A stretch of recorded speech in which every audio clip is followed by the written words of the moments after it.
Howdy, howdy, howdy, howdy. Good evening, ladies and gentlemen, and welcome to the Trailblazers race finale fundraiser, the Gold Coast 300 themed event being held here at Dragon Trail Seaside Reverse in Gran Turismo Sport. We've got a fantastic event lined up for you this evening. 4 big races. Teams of 2, all split up. Dave, how you doing, mate? Welcome, welcome. I think I'm alone in the comments.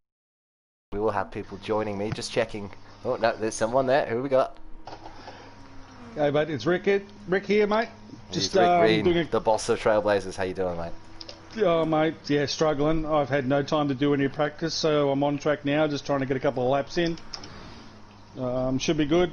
I'll probably drop in for races 2 and 3 and sit with you, do full commentary, but in the meantime, I'll have to drop out so I can concentrate. Yeah, no worries, mate. Good luck.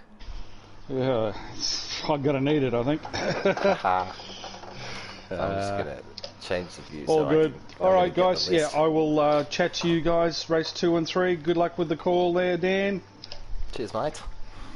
And I'll talk to you soon.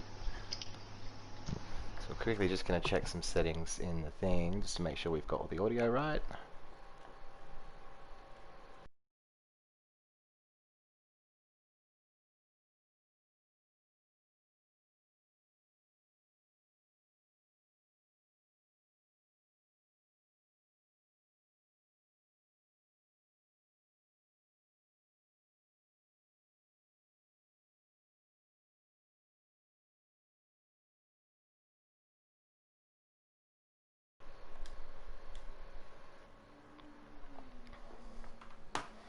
And we're back. So qualifying will be underway shortly, but we'll just run you through the formation for this evening. So the formation, the formalities, the series of events. 4 races ahead of us this evening. 14 teams of 2, I believe, we have lined up. 2 races of 18 laps, followed by 2 races of 12 laps. The first race, I believe, we're still running medium compounds only for the first 2 races, and soft compounds only for the second 2. As PJ Mack joins us in the commentary box. How you doing, mate? Oh, we just cut out then. I can hear you now. Welcome, welcome. What's going on, Peach?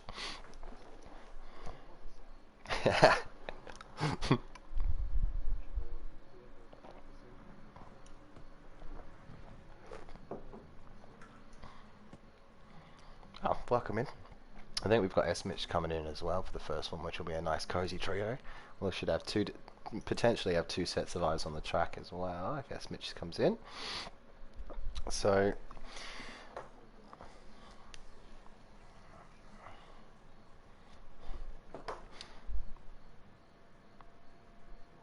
there's 2 at the moment. Let's see what happens. In the meantime, let's run through the teams. Let's jump out onto the track. So let's get eyes on who's in which car. So who are we looking for first? Car number 34, a returning team, the champions from the Bathurst 300, EBM, Brandoza and Barui, an all EBM team. Be interesting to see if they can back up their performance after their Bathurst 300 winning performance. Who's next? Who am I looking for? Car number 51. EBM, all EBM team of Shermie and Robbo Sport number 15. Robbo's going to be taking to the track for the first race. So all 3 EBM teams, returning teams from the first. Car number 477 is next up, which is going to be, where is that going to be? There it is. No, there it is. So EBM S-Mitch and EBM Matty P taking to the track for the first race. Okay, so apparently I wasn't able to be heard a moment ago. Sorry to interject, but I'm hoping that if Kez can hear me now, he'll send me a message. Oh, those settings, yeah. So, who's next? So we go to the Turtles now. So, car number 33, which is CME Crash and Benjamin Disco. That's a team to look out for. Absolutely. An all Turtles team in the Caltex Sierra 1989, driven by Colin Bond. Crash is one of those quiet achievers in Gran Turismo Sport. He has He's been racing for a very long time, and he just gets on with it. And we all know how fast Disco can be. Car number 7, Robbo 21 and Marchie Boy 96. They're running the Texaco Sierra from 1987. This car, fun fact, disqualified for using non-standard fuel. I'm told. Absolutely, it was. Before my time, unfortunately. Yeah, they snuck some higher octane juice into it to give it a bit more zing. Not that the Sierra ever needed more zing, but that's what they did. Here we are now. Car number 72 from Road Sick Racing. An all Road Sick Racing entry. Kez Audio and Tony Two Sips. Running the Super Cheap Commodore from 2006. Kez has been working long and hard into the night to get that livery looking as good as it can. And obviously I'm a little bit biased because I'm obviously in Road Sick Racing. Does look good. Does look very good. Where are we going next? We're going to the Reaper Raptor teams. Where are we? We're looking for car number 9, which is Evil 177 and Ozraz Raptor in the number 9, running a 2019 retro livery from 1973, the HDT. And then who's next on that list?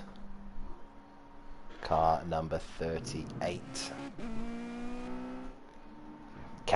The captain, Psycho Smiley.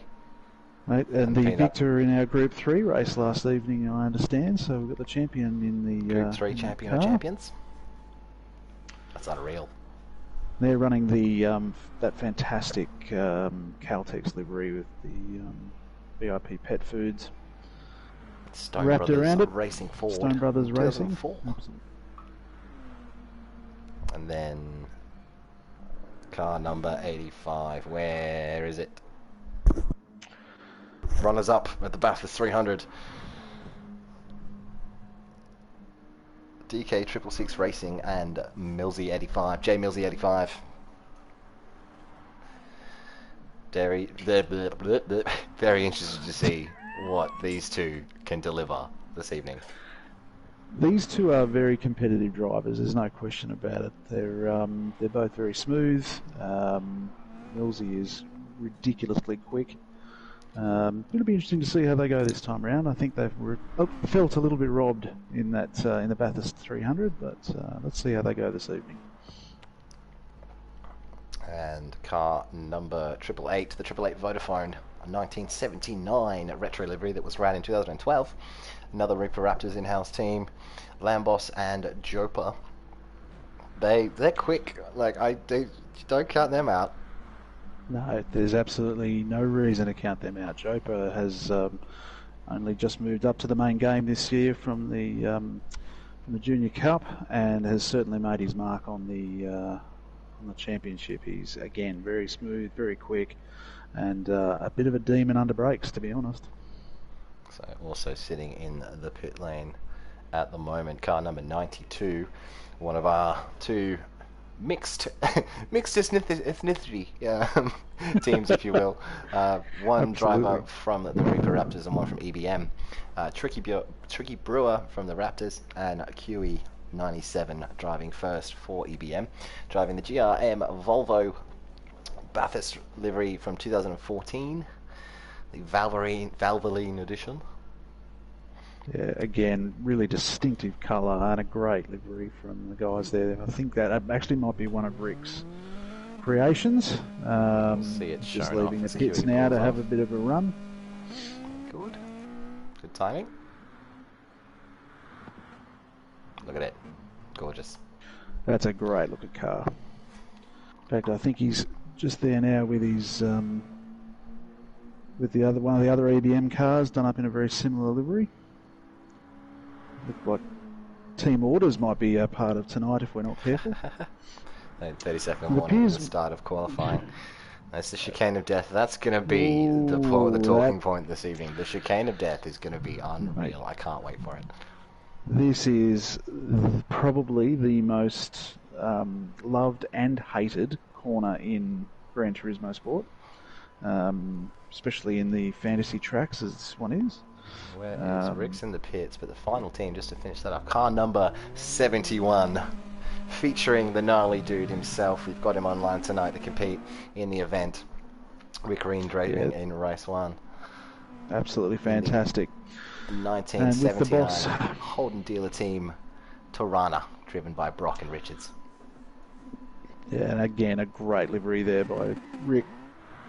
He's the quiet achiever when it comes to our replica liveries in this competition. I'm just having a quick look at my teammates in the super cheap car. Kez has done a cracking job with that car. It looks fantastic. So we've got qualifying underway now. Let's see how they come out. I'm going to put 2 Bob on Millsy to take pole here. Millsy, ooh, that's the pick. So everyone is on the medium compound tyre. Just a reminder of the format. It's 2 18-lap races to begin. 4 races in all. Every driver from the teams has to race twice. So you can race the first 2, the second 2, or any combination of the 4. The first 2 races are compulsory medium tyres only. Second 2 races, compulsory soft tyres, with the first 2 races being 18 laps and the second 2 races being 12. I do believe in the second 2 races, tyre and fuel use and wear gets bumped up just by a factor of around about 25 to 30%. Roughly, yeah. That was what we did for Bathurst, and it meant that when you were crossing over between the 2 races, it added an extra element to the competition, because the fuel was you couldn't just assume that the first 2 races were going to be a cookie cutter of the second 2. I think it's a great idea, actually. So the games of qualifying begin. Track position. Do you want that slipstream? Do you want clear air? Do you want to be in the dirty air? There's all sorts that goes on, especially in the first 2 or 3 laps. We've got Tony following Joper around quite closely, and Mad Mitch has just come on the scene, and I get the feeling that he doesn't want to be caught behind them. I missed the Turtle Boy. I missed those boys. I missed their car. Oh no! It's all good. So the Mad Mitch, and I believe Tim's running with Mitch in the number 76 Autobahn entry. An all turtle team. So interestingly, Tony's just gone round Joper after following him through most of the lap. There we go. And Evil One begins his first qualifying lap in the Red Bull Holden.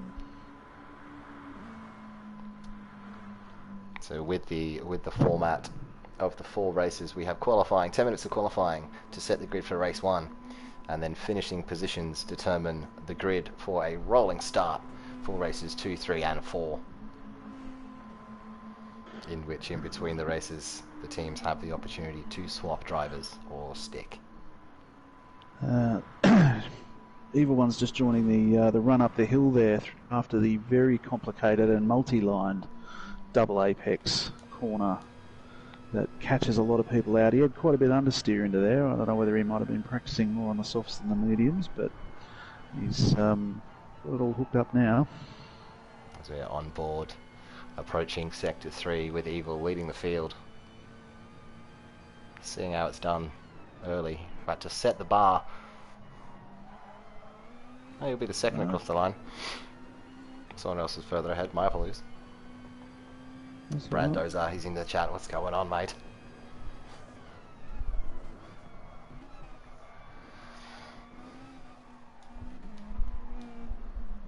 So Disco leading us across the line to set the bar. What's it going to be?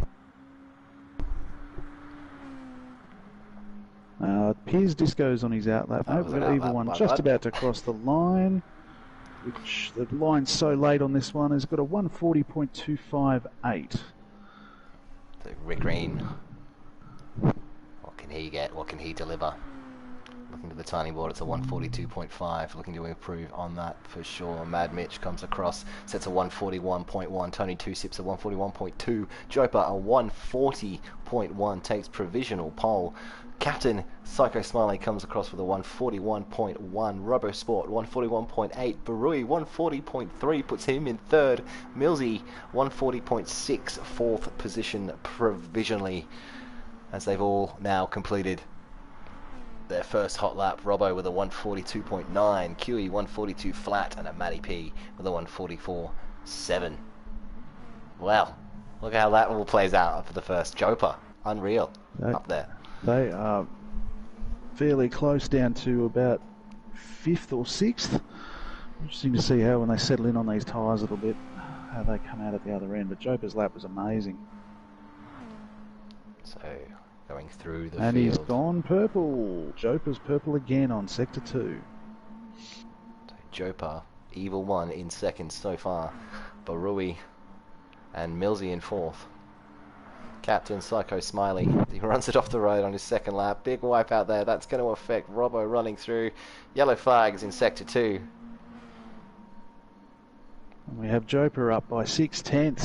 He's got Tony Two Sips in front of him, getting reasonable drag. Benji has finished his first lap to throw a 140.371. Oh, Evil One has smashed Joper's lap by 2/10. 139.8. We're into the 39s, but I think we're going to be into the mid 39s with Joper, who I'm running on board with. Oh, he lost some. He only went up by 1/10.5.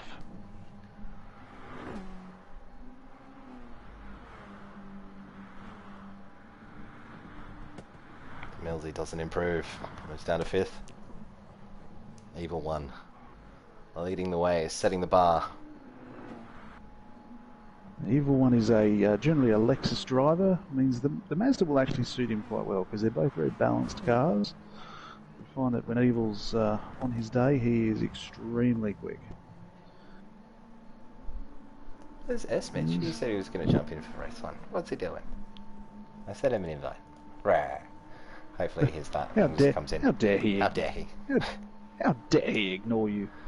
Just a reminder, of course, this is a fundraiser event for our good mate Narly, who's come across some tough times. So check out the donation link and the information in the details below, and do everything we can to rally around our mate in some tough times for a good cause.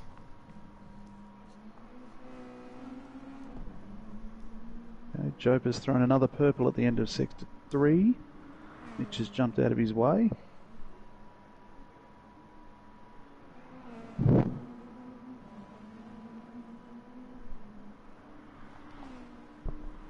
He's got a bit of wheel spin in second gear out of the second last corner. See how he goes.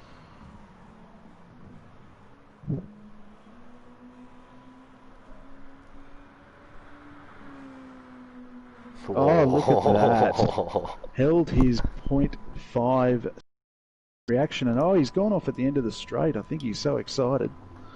That was a fantastic lap.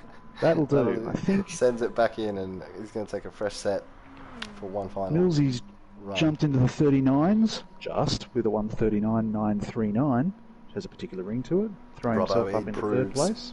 Robbo 21 improves with 141.9, working his way up through the field. Benji's coming down across the line now, but it looks like he's had an error.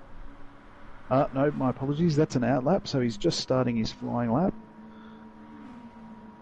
This should be very interesting. So they're all going to be starting their final runs by the look of this. Robbo's just leaving the pits. He will make it around. Just. Next to come across the line. Evil's on an outlap. Can't just select a certain driver, that's frustrating. QE next to cross the line. Currently running in 12th.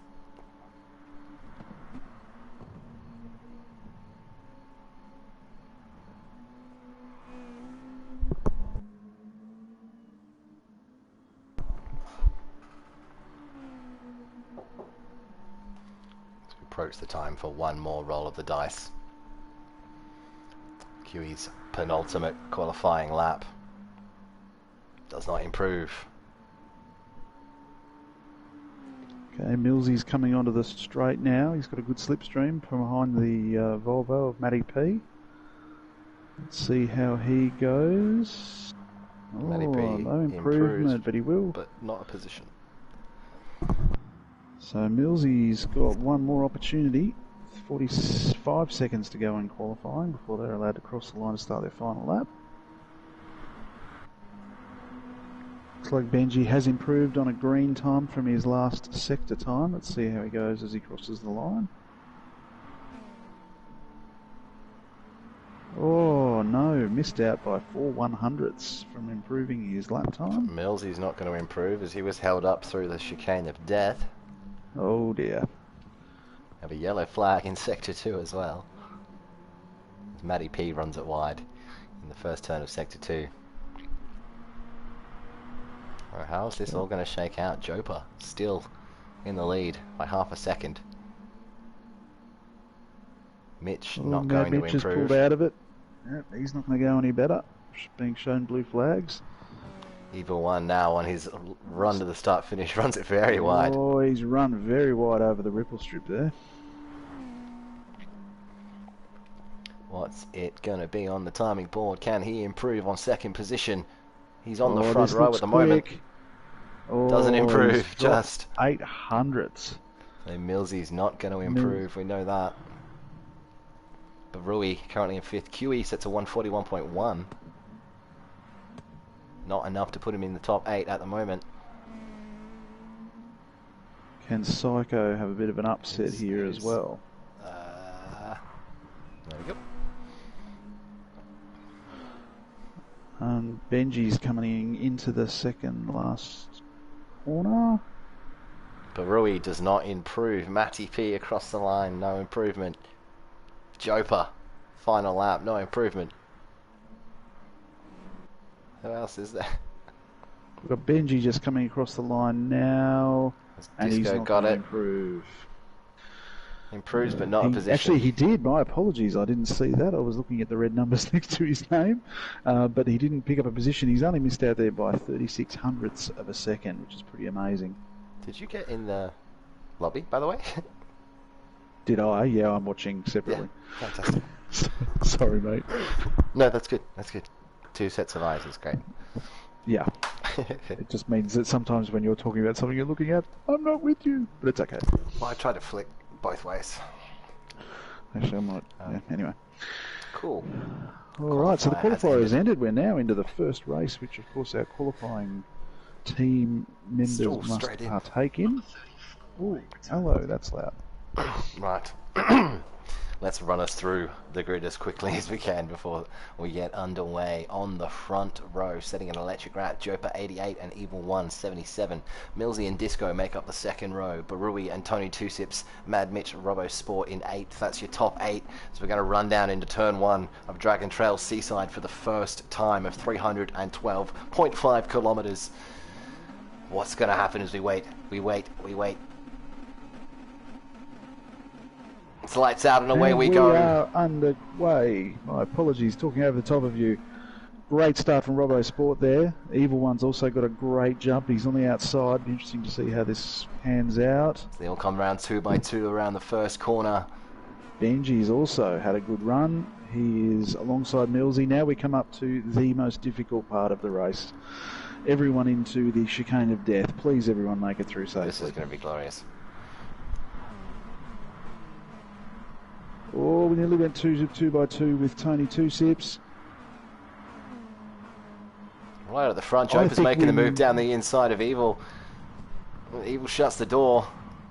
Battling for first position already at lap 1. As they fly through Sector 2 for the first time. Frankly astounded that we all made it through that chicane without incident. That is brilliant driving by everybody. Absolute stand up and take a bow, everyone. As they hit through the very fast sector. Very easy to understeer and send yourself off into the grass here. Millsy is all over Benji, and So makes a dive up the inside. He's going to have the inside line. Oh, that was very close. This is allowing Brewery to stay with them, which is going to become interesting later in the race. Definitely seeing a battle pack at the front 5 starting to pull away from the rest of the pack as they all come around the final turn. At the end of lap 1 this evening, it's Evil One from Jopa, from Benjamin Disco, Millsy, Barui and Robo Sport, but those front 5 definitely building now.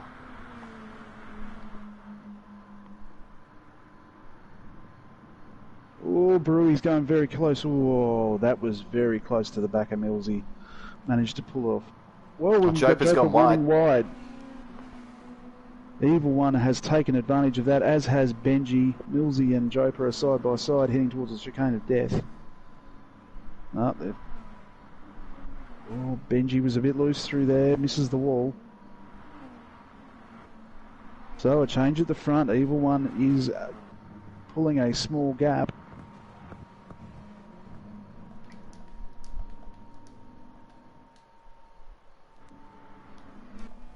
Barui's dropped back through that. I'm not sure whether he might have run wide at the first turn. He's now got Robo Sport for company.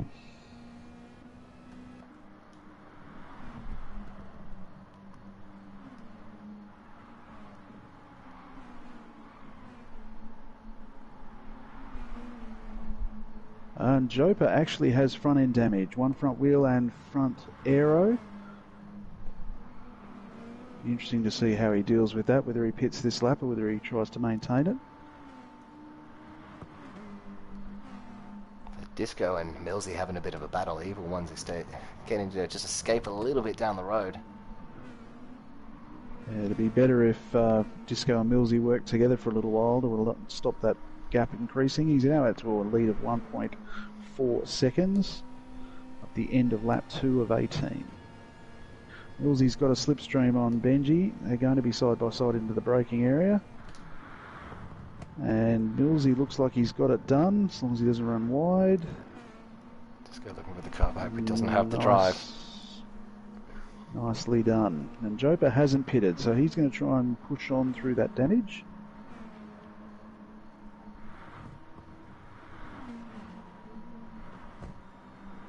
Tony alongside Robo Sport into the chicane of death. Wisely pulls back. And we've got Rick running in 8th position at the moment, which is quite a good achievement for him at the moment. Further down the field, Mitch is running in 9th position, so something must have gone a little astray at the start for him. I think I heard you talking around. Captain and Matty P making up 10th and 11th. Kiwi down in 12th position and Robbo in the Texaco in 13th. So you look forward now. Evil 8/10 the lead. Yeah, Millsy's certainly dragged him in and thankfully bringing Benji with him, so we're still going to have a leading pack of 3. Disco a bit taily there, loses a couple of tenths coming through sector 3.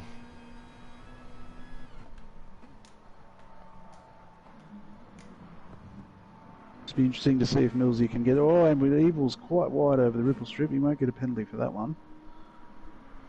Millsy might be close enough to get a reasonable tow here, but maybe not to make an attack this lap.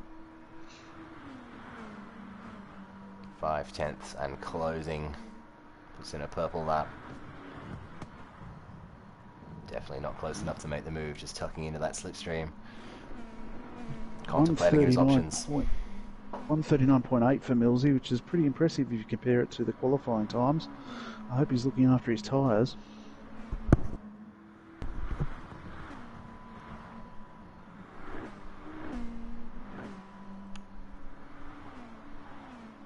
Joper's now fallen to 3.4 seconds behind the leading trio. Only 1.7 off Benji. Thinking about that track position, maintaining that track position and the strategy for the rest of the race. Thankfully, it does have a big gap behind him, so he's not losing too much position, just time.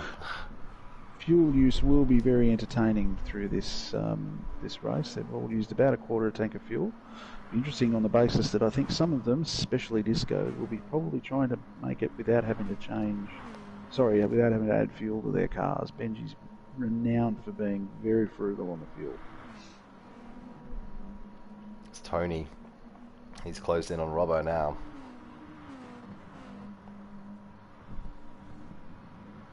Barui, Robbo and Tony Two Slips running together, doing what they can to stay in pace to draw Joper in. 2 seconds the gap between Joper and Barui. That's 4th to 5th.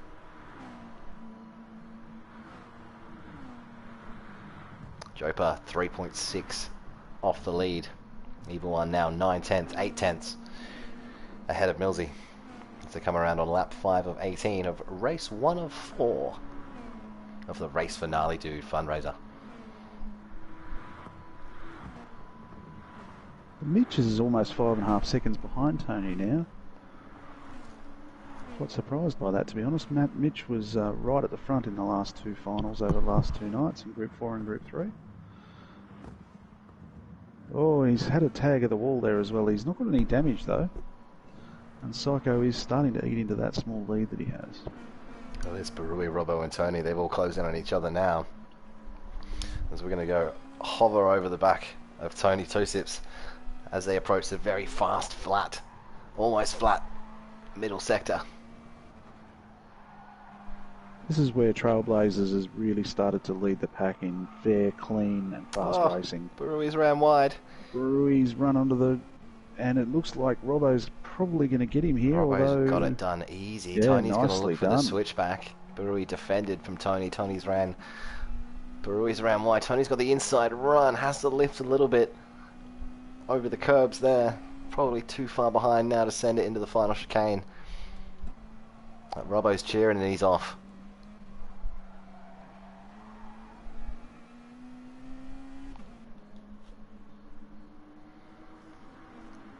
At 3.5 tenths, is there enough slipstream? But Barui takes his pit stop. Barui in the pits. Very early. I wonder what that's about. So he actually does have front end damage as well. I hadn't noticed that yet. He has a left hand tyre and a front bumper aero damage. So he hasn't fueled. So there might be a possibility that they're trying to run for a full race distance on a single tank.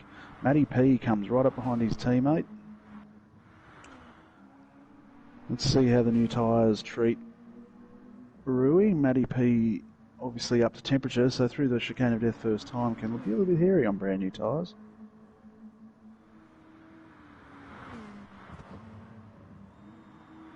Oh, nicely done. He's pulled a massive gap there just to Matty P. Made it look easy.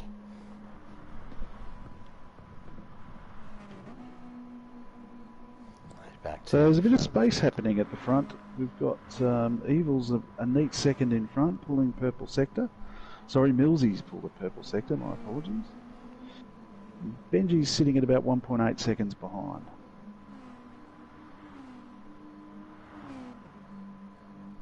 Just being the stats man, being able to jump around at various things here. We've, as I mentioned before, Benji is a fugal driver, and he at the moment has used about an eighth of a tank less than the two in front of him.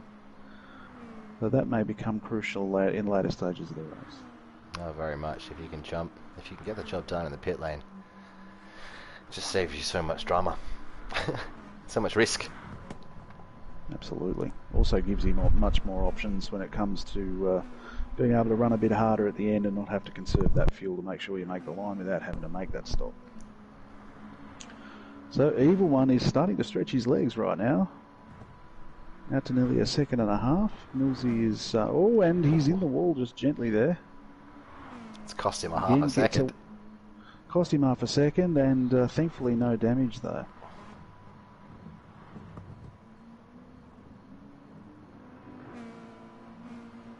Joper is still pushing on with his front aero and front wheel damage on the driver's side, which will be creating fairly major understeer there. So Tony's just had a go at Robbo Sport and had a little bit of a lose. I'm not sure whether there was contact there. Neither driver has any damage, but Robbo's back all over the back of Tony now. 5th place is a really good stage here for Tony, who had lacked a bit of confidence early in the game, but he is actually coming much better in and smooth, very quick.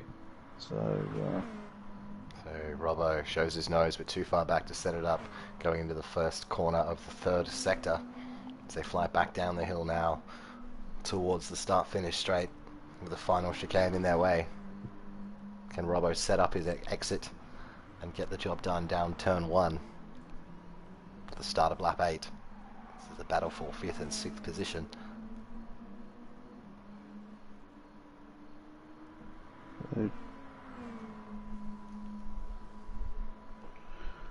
Well, I think Tony might have the legs here to make turn one without being attacked, which is...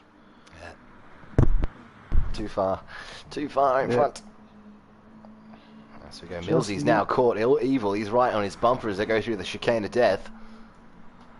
Millsy must have made a small mistake, but then blows the 2/10 gap back out to 5/10. And we have a back marker coming into the factor as well. Now we just need rain. Then we have everything. Have we got a button for that, mate? Or, I asked for one. Did they listen to you? Kaz didn't listen to you, did he? Yeah, I mean, give me that or under track heating, one or the other. Yeah, exactly, one or the other. Millsy is right all over evil right now. They are slowly catching QE, but he's holding his own at the moment with probably a 1.5 second gap, which may actually allow the guys to get a slipstream off him onto the main straight, which might help Evil hold it out. But Millsy's getting very racy now. I think he's pushing for his relevance in tonight's race. I know that he wanted to be able to.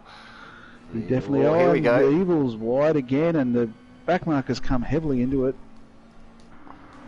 They're 3 abreast. QE's pulled in behind. Side by side now, Millsy runs on the outside line all the way down to turn 1. He's going to have his nose in front by the time they get to the brake marker. Evil's got the inside line. Who's going to brake later? Evil's got the inside. Does Millsy cut back now? He tries the outside line to get the drive. Still side by side as they run towards the chicane of death. This is going to be very exciting, and we've got a fleet of pit stops occurring as well. Millsy with half a length. Is Evil going to tuck back in and back out? He does. They tuck back into single file. And Millsy gets the job done. Whew. And immediately takes a 1/2 second, and QE's kind of keeping his snoz in there a little bit, which... and Evil's cut that corner quite tightly. Very, very different lines. Disco's just sitting back, biding his time. I would like to think that... 2.5 seconds off the lead, Disco. We're approaching the end of lap 9, the halfway stage of the race. Are we going to see a pit stop strategy? I think we'll see Joper in here for tyres and a repair. Who's going to blink first? Scampering, and as you say, who's going to blink in these front 2? Without damage, I think Disco is going to run this on these tyres all the way to the end. It would not surprise me at all. So if the 2 in front pit, they're going to have to chase him down through the last part of the race. Disco runs the Union Jack there because he is actually one of the only members of Trail that doesn't live in Australia. He's in London. Oh, they both come in. Both blink at the same time. Millsy comes in and Evil follows him in. 2/10 the gap as they came in, and 1% fuel between the 2 tanks. So, what happens here? The top Millsy, 4 Disco, Joper, Evil, all in the pits. Disco's out. Evil's come out in front of Millsy. Did Millsy put a drop of fuel in? Disco's gone. Disco's come out 3 seconds up. Disco. What I think's happened there, mate, is we've got Millsy's put some fuel in. Evil hasn't, but Benji had advantage of just tyres and no fuel straight out of the pits. Unreal. So Evil is defending like crazy from Millsy, but I don't know that it's going to be successful as he's quite loose on those fresh medium tyres. The longer they battle, the more further away down the road Disco's going to get. Disco pulled a strategic masterpiece there. So he's now out to 2.7 seconds in the lead. Millsy is literally in Evil's boot right now. I think he's going to make a dive down the inside into this next corner, or if not into the chicane. He bides his time. He's waiting for his opportunity to do it nice and clean, and I think that'll happen now at the end of the main straight. Can he chase down Disco? They both took tyres, so they're both on fresh mediums? Joper is unfortunately, with that damage repair, dropped to 12.5 seconds behind this lead pack, and Millsy is absolutely on it out of the final turn.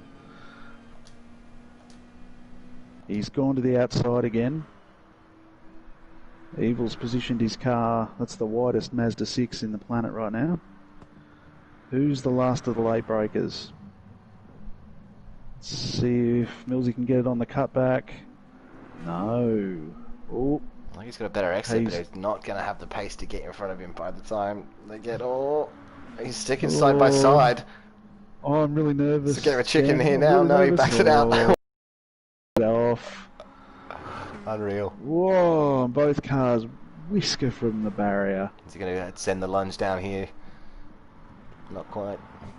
He's run a bit wider there, Millsy, and he's going to try and cut back in on there. And even though they're battling, the gap to Disco has come down by a couple of tenths.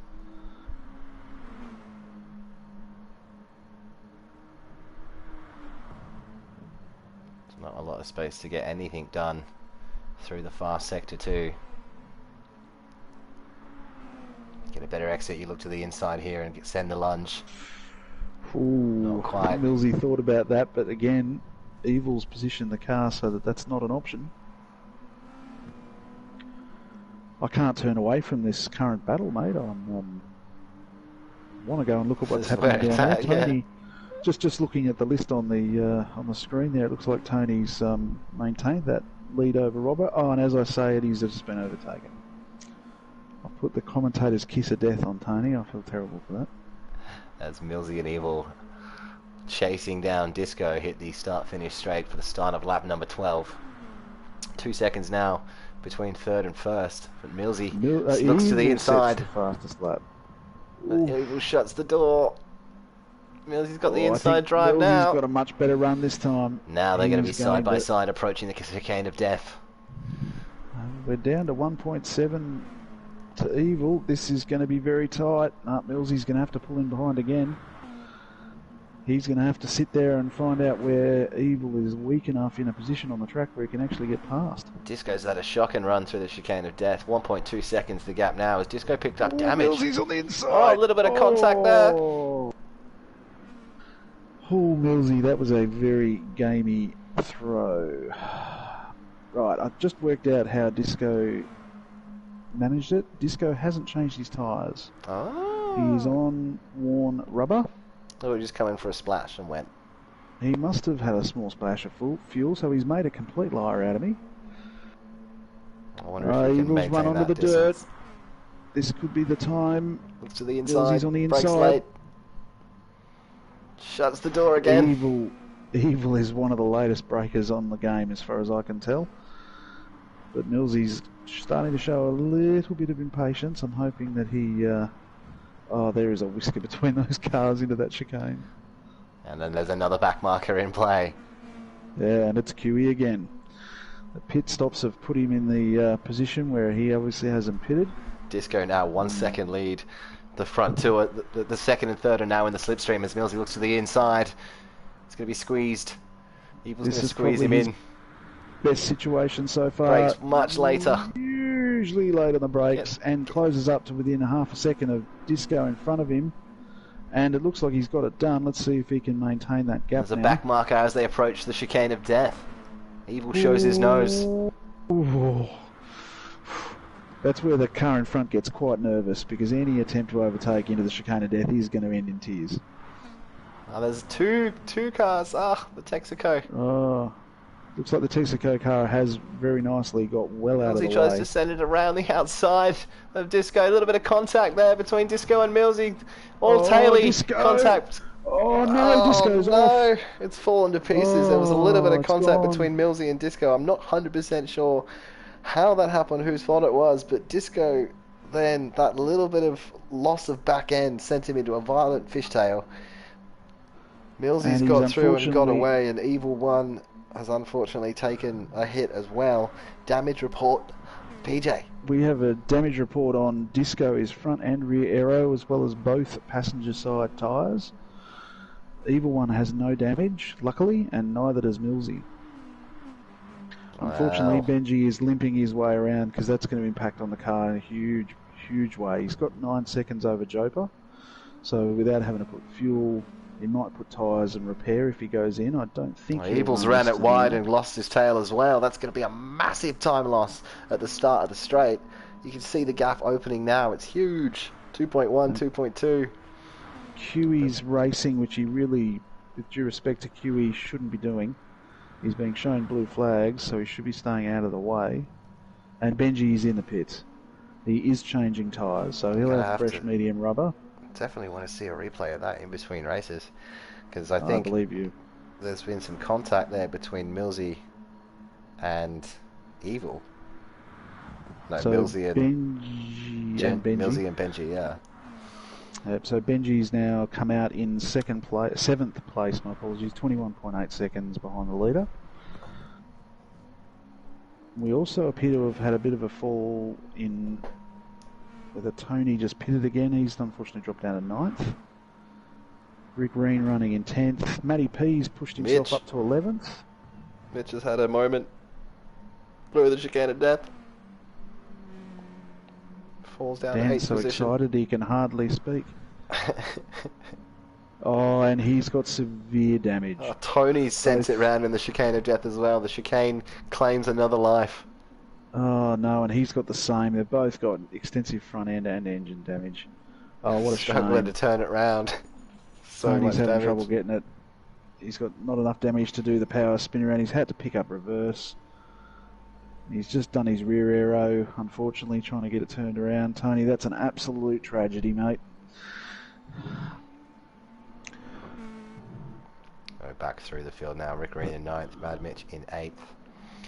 Captain Smiko Smiley in 7th position. Disco now right on the tail of Robbo as he tries to repair his damage. Repair the damage done. Millsy has pulled out a 1:39.384 for fastest lap on that last run, and he's now almost neat 3 seconds in front of Evil, who has 13 seconds on Joper. Disco now looks to show his nose into turn 1. Not quite close enough to get it done this time. He's going to look for the better drive out of turn 1. That's interesting. QE's also in the pits repairing damage. I didn't see where he got engine damage. Probably the chicane. Mitch as well. Mitch is also just leaving the pits. Nope, sorry, he's still in the pits. Tony's just approaching the pits. What a tragedy. Tony's struggling along at 120 kilometres an hour flat out. So the big talking point, this corner, the contact, what really happened. We won't find out. It would be lovely if GT Sport gave us the ability to have picture-in-picture and rewind Disco to check gets what past happened Robbo now live. as they're going to hit the high-speed sector 2. Robbo just backs out a little bit and tucks in behind Disco. Disco gets that job done. He's got his eyes set now on Barui, who's 1.1 seconds up the field.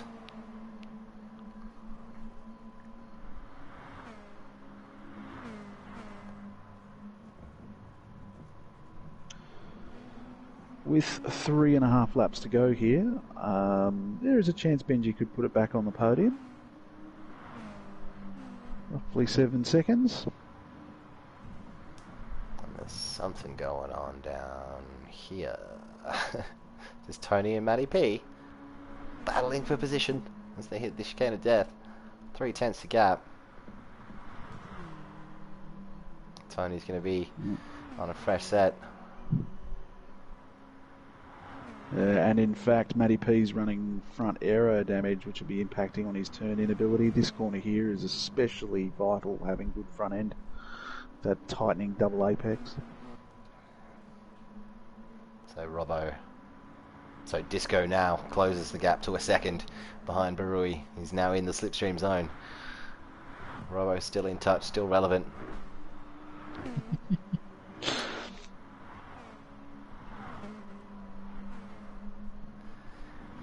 Millsy out in the lead. Oh, Evil just had a bit of a twitch in the downhill S section on the back, in the middle of the sectors between 2 and 3. He's managed to hold it up, but that's given Millsy a nearly 4-second lead now.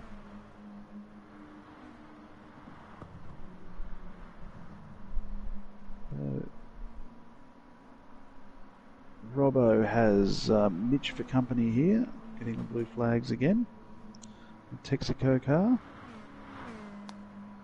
Disco has closed the gap to 5/10, 6/10, and closing on Barui. Eyes on the prize, Violet. Eyes on the prize. As he charges his Matty way P. back through the field. Oh, Matty P just chopped Tony's nose off in a massive way, and they're heading side by side into the chicane of death. Tony definitely got a better exit. Millsy's right behind him as they battle. He's going to hold up Millsy. That entry through that chicane, unreal. Yeah, Tony's just pulled a beautiful move there on Matty P.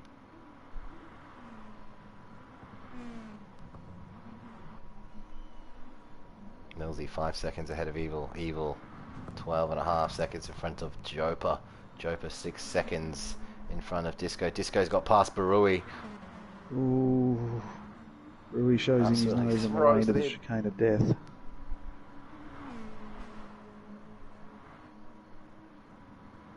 Now I have to wonder if Benji not changing his tyres was definitely a strategic error. They'd have been very tired by now if he'd attempted to. As he gets past one back marker.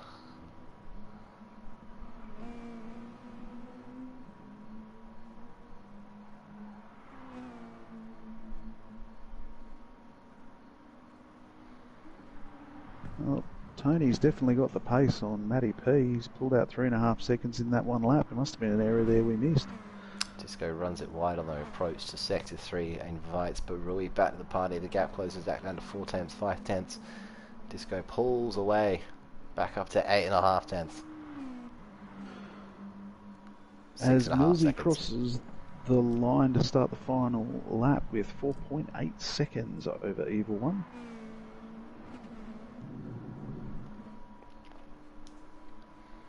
So we got Millsy. Pardon me. Start of the final lap, Millsy 4.7 up on Evil. Jopa in third, comfortably. Just has to keep it together for that podium position at the end of race 1. Benjamin Disco on his recovery drive, up into 4th position, trying to hold off Barui, who's now 1.5 seconds behind. Robosport in 6th, Robosport 17, fantastic showing for him in race 1. Psycho Smiley, captain, my captain in 7th. Mad Mitch in 8th. Tony 2 sips in 10th, but Rick's in 9th. Skip one there, Matty P in 11th. He's looking to make the move on a back marker, I believe. Or he's following someone No, that's that's Evil One. My bad. No, QE he's following 12th. Evil One in 2nd. And Robbo 21 at the rear. Evil's made an error here, mate. He's got front aero, which is probably why Matty P's all over him. Luckily, the gap's big enough there to Jopa to maintain that. But lots of errors. This is a very cruel mistress of a track. Very spread out field because that chicane of death just eats you up. Keeping the car straight, being as smooth as possible is just vital to a victory here, and Millsy's shown that consistency is key. Been running 39s almost every lap, bar a couple. And here he comes now, flying down towards the checkered flag, to take the checkered flag for race number 1, to put his car on the pole position for race number 2. Jay Millsy in 1st position, flying down the start finish. That's right, Evil One in 2nd, Jopa following along in 3rd, about 6 to 12. I didn't see how far behind he is. There he is, Jopa's there. Disco. EBM Barui with a solid showing puts himself in 5th, puts the car 5th on the third row of the grid for the next race, along with the Robosport. Captain Psycho Smiley in 7th. Mad Mitch with a 6-second gap over Rick Reen should see him come across the line in 8th position in the Autobahn vehicle. I think we've had some silent achievers in this race, to be honest. Really impressed with Robbo and Psycho's race. Didn't get into trouble, just held their own, ran nice clean races. So we've got Rick coming over the line in 9th. We'll have to chat to Rick after this to see how he went, because he'll be in the commentary box for race number 2, joining us. I'm going to put the results in a thing so we can reference it and see who swaps cars and who doesn't swap cars. This is the most fascinating thing for me, is the way strategies. Yeah, the driver strategies. Yep. Because of the way that the first races and second races are set, with the tyres and the length and the extra wear in the second race, and the fact that it's basically just one long race with 3 safety cars. Like, yeah, it's fascinating. this will be very interesting. At Bathurst, Spanny ran the quali in the first race, and unfortunately had an accident, put me back into 11th position for the start of my race. I ran the two middle stints, and it was a very interesting mix of drivers that we were. That's right. You put in the recovery drive to come up into 4th over race 2 and 3. That was great. I loved that. Watching that. That was very well done. I was helped by a couple of little incidents, but in any case, huge congratulations to Millsy. That was a cracking drive, very smooth and fast, giving us a bit of a masterclass there. Fabulous driving behind Evil, keeping the pressure on. And now we go into the short break between races. So, we'll just run through the positions again for you. Got them up on the stream. Millsy, with a time of 30 minutes and 21 seconds, almost flat, takes the checkered flag for race 1. Joining him on the front row of the grid for race 2 will be Evil 1. And rounding out the podium was Joper, 15 seconds off the lead. Following through the field, Benjamin Disco in 4th, EBM Rui and Robo Sport. 7th position, Psycho Smiley, Mad Mitch in 8th, Rick Green in 9th, Tony Two Sips in 10th, Matty P from EBM in 11th, QE97 in 12th, and Robo 21 in 13th. So we'll see which drivers swap, which drivers stick. It's a repeat race of the race 1 format, 18 laps, medium tyres only. What do we got in store? I wonder. What do you reckon? Who's going to swap? Who's going to stick? Looks to me like we're going to have Crash in the Benji entry in the Castrol car. We're going to definitely have Kez in the Road Sick Super Cheap Auto car. And it actually looks like we're going to have DK in the Millsy vehicle. Oh. Disco 33. Just filling out my guide, my program. Understandable. So, Marchie Boy's jumped into the room here, which will be replacing Rob 21. Unfortunately, you have this list and I don't, so I'm going to admit that right up front. I don't have the paperwork in front of me. Send it to you. Thanks, mate. We have Marchie Boy, who apparently became a lord today. Gnarly Dude is subbing in. He bought a 1 foot by 1 foot piece of Scotland, and apparently is now Lord Marchie Unreal. Boy. Crashy has jumped in the room, so that's definitely Crash into the Castrol car. Or the Caltex car, my apologies. We also have Gnarly Dude coming in to run race 2 in Rick Green's place. The man of the moment. QE. Sorry. At this stage, it looks to me like Barui is remaining in the car. I knew that was coming. That's the way to do it, I reckon. But yeah. Stronger driver in the second 2 drives. Absolutely. Wasn't how we ran it at Road Sick, but we're right. So we also have Oz Red Raptor arriving in as well for his much anticipated return to racing with us tonight. And if Millsy clicked off on... Peanut finish? Where's Peanut? Yeah, where is Peanut? Oh no, Cap drove. Never mind. Yes. My bad. So Cap has left the room. Which means that we'll have Peanut in the car without doubt. Mate, I'm going to leave you for about 35 seconds and I'll be back in a minute. No worries, mate. I'm actually going to take a break as well. We'll let it run and just look at the beautiful views of Dragon Trail while we take a break before race 2. Sounds like a plan. Cheers, mate.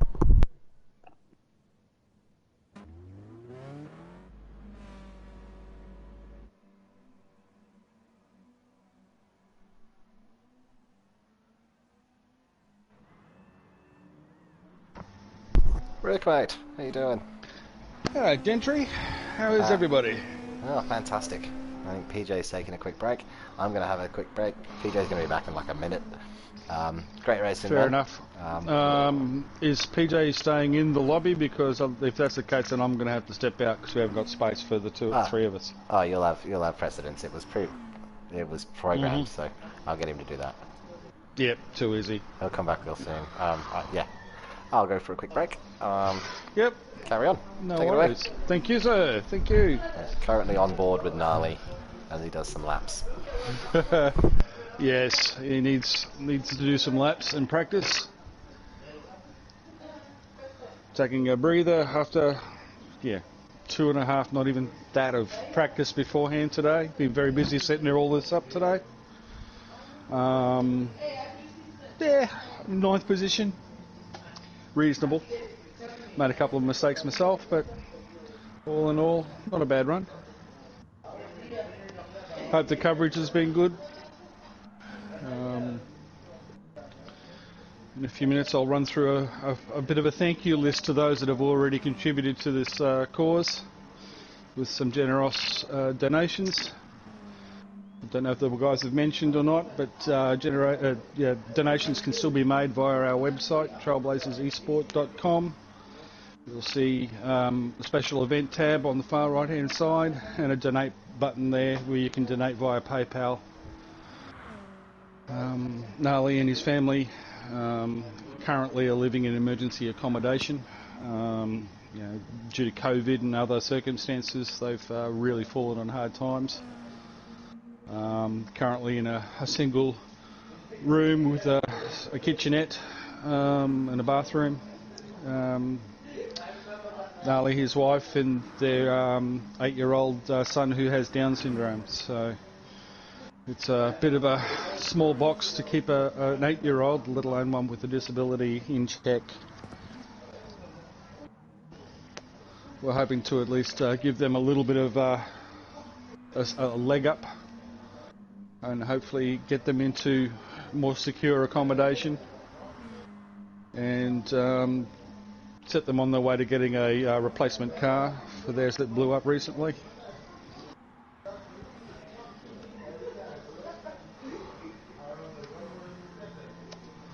But I'll just back out of this for the time being.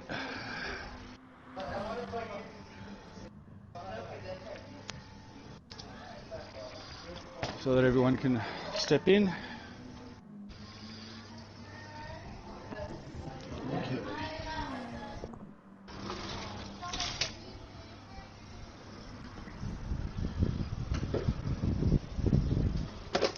Okay. All right. Now I'll get over to my list of thank yous.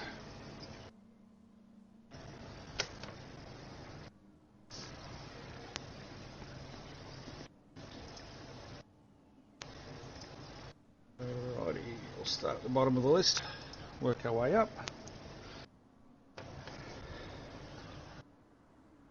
Okay. Yeah, Brandoza, thanks mate, for your $80 donation, it's fantastic. Dylan Tui, $50. Pauline Mitchell, thank you for your 50. Alan Soaring, is it, for your 100. Robo Sport for your 50. Psycho Smiley for your 100. Kiwi for your entry fee. Shimi for your 50. Matthew Pollock for your 250. Thank you very much. Justin Backer, again, $50 from you. The guys at Mad Turtle Racing have all pitched in together with the 250 donation. It's for their entries and on top. Lamboss with a $50 donation, thank you. Tricky Brewer with a $50 donation. Evil One with a $100 donation, thank you, buddy. EBMS Mitch for 100, thank you. Marchie Boy, he's got his entry in there. Mixer with 150. Thanks, mate. Alan Soaring with $100. Thank you. DK with 25. Phil Mercer, 15. WG, thank you very much, WJF, for your $25 donation. What have we got? Raptor, $100 donation, as well as $100 direct. Myself, I've given $100 direct plus an extra $50 donation on top. Kez with a $50 donation. Geordie, thank you for your 20. Jopa for your 25. Justin Baker for your $50. Thanks, mate. And I'm just looking at it, there's a couple of double ups here. And that is the list so far. Thanks very much for your generosity, guys. It's been fantastic, and that's let alone what we are hoping to raise with the event this evening. I'm just having a quick look now. All pretty much the same. As I said, donations are, as I said, go to Trailblazers Esport, that's all one word, .com, and look for the special event tab on the right hand side. Those of you who don't know, this is Trailblazers Esports Racing. We're just a friendly group of guys that get together and race using the GT Sport game on the PlayStation 4 as a venue and place to race. We have a community of about 160 people with about 80 regular races in and out over the different events. We've just recently completed our 5th season, and we're going to take a couple of weeks break before we start our next season. It sounds like someone's popped back into the channel. Hello, hello. Zambi's back in the house. Zambi's back in the house. Just looking at the chat. Big shout out. Look at this $50 donation from Pauline. Pauline.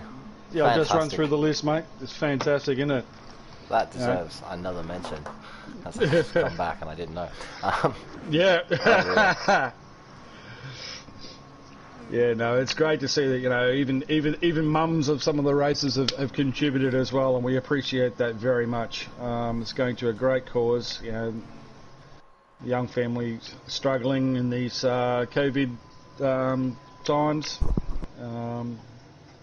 They struggle as it was, being on carers' pensions, etc., and unable to get to work. So there is a spot in the lobby if you'd like to join us. Okay, I'm just going to pop myself back into the lobby. So I'm going to run through the list and see who's swapped and who's stuck across the teams. As I get my team sheet up, I'm totally prepared. DK, 666 Racing, he swaps in for Millsy. Timmy Turtle swaps in for Mad Mitch. Lambos swaps in for Jopa. Marchy Boy, he swaps in for Robo21. Peanut swaps in for Cap. So the top 7 have all switched. Raptor, he's switched. Rick Green, Raptor. Raptor and Evil One. Raptor switched. Raptor comes in second on the grid.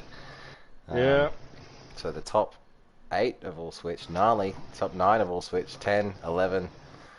Top 10 have switched. Yeah.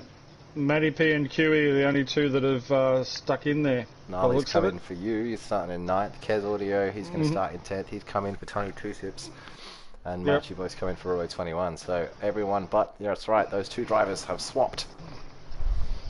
Let's go back on track. Be a rolling restart for race number 2. 18 laps, medium tyres, compulsory. A number of different strategies were shown off in the first race. And we'll see what happens this time. We had some drivers not take any fuel. Some drivers didn't take tyres. So it was very interesting.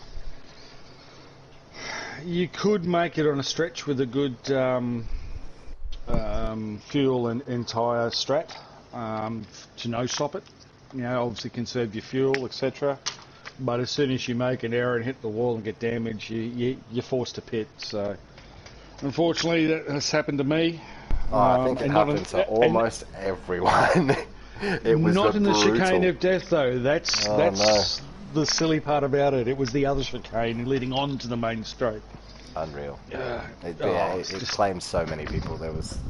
Yeah. It's why the field was spread out. Like everyone had an incident. So many people had incidents and damage, and then obviously where you have your incident and how bad your damage is affects how slow that in lap is. Oh, absolutely. I was lucky, and then I just filled up with fuel and just did a bit of a conserve because I was about 2 laps short of the mark and just trickled around. What blew me away, Rick, sorry just to jump back in. Yeah, you're right, mate. Out of the room, but I'm watching on the stream. Yeah. Was that lap 1 chicane of death was actually a perfectly clean piece of racing, which I was hugely Mate, impressed with. I was extra cautious being towards the back end, but everyone seemed to file in there really well, which is it goes to show that when we want to do it and do it, we can do it well, and I think that's a testament to the group of drivers that we've got now. Oh, absolutely, running the mate. Absolutely, and, mate. the fact that we're all starting to work out that doing it that way is a much more enjoyable way of running the game. Oh, absolutely. I don't think there was any incidents. I didn't pick any up. So we're preparing We for think there lights might out. have been a little touch or two. Yeah. But, Okay. Oh, there was definitely Fair some kind enough. of contact between Millsy and who? Disco? There was some kind of contact. But There was I there was can't. an incident with Evil and Millsy We go in the to same area the of grid. track. Here it comes. The lineup for race number 1. Rolling That'll be start. number 2. Race Dan. number Race number 2. two, Dan. Well done. Jeez, too many beers already. DK and You've wrapped got on the 2 front of row. us to do Lambos, this now. Barui, Robosport, Peanut, Timmy Turtle, and Narly. That's your front 8. As we wait for lights out. And we go to Dragon Trail Kez, Seasides. Ibia, Matty P, Qe, and Machi Boy bringing up the rear. And we go. Oh, red flag, red flag. Yeah, Red flag already. Aren't we 1 short? How many did we have in there? Oh, if there's 2 commentating in there, and Yeah, no, there should be 13 all up. It's only 13 that registered. So just Well, I'm sure there's a resetting the reason. grid now after a red flag.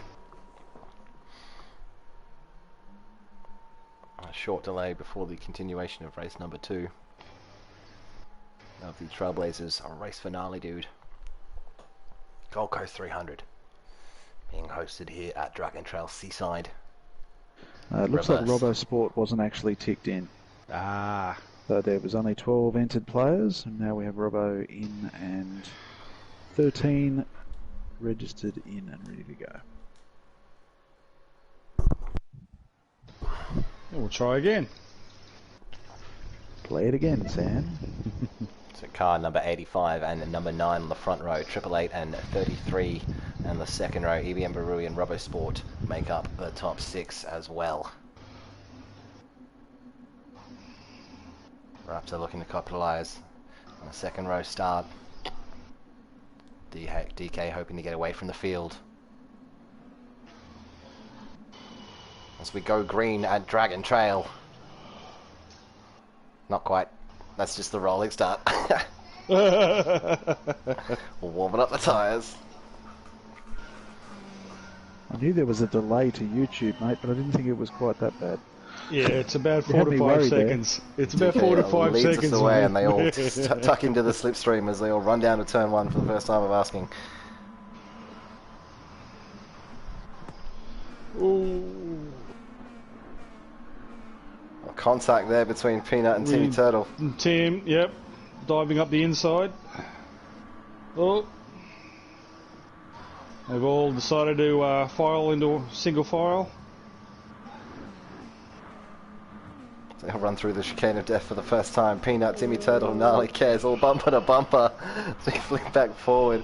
Red Raptor trying to chase down DK. He stayed in touch, but there is a gap forming between second and third already as Crash is looking to hold off an angry hive of drivers behind him, with Lambos and Barui going side by side as they fly up the hill into the far sector 2. Someone's going to have to give track position here unless they fly by here side by side.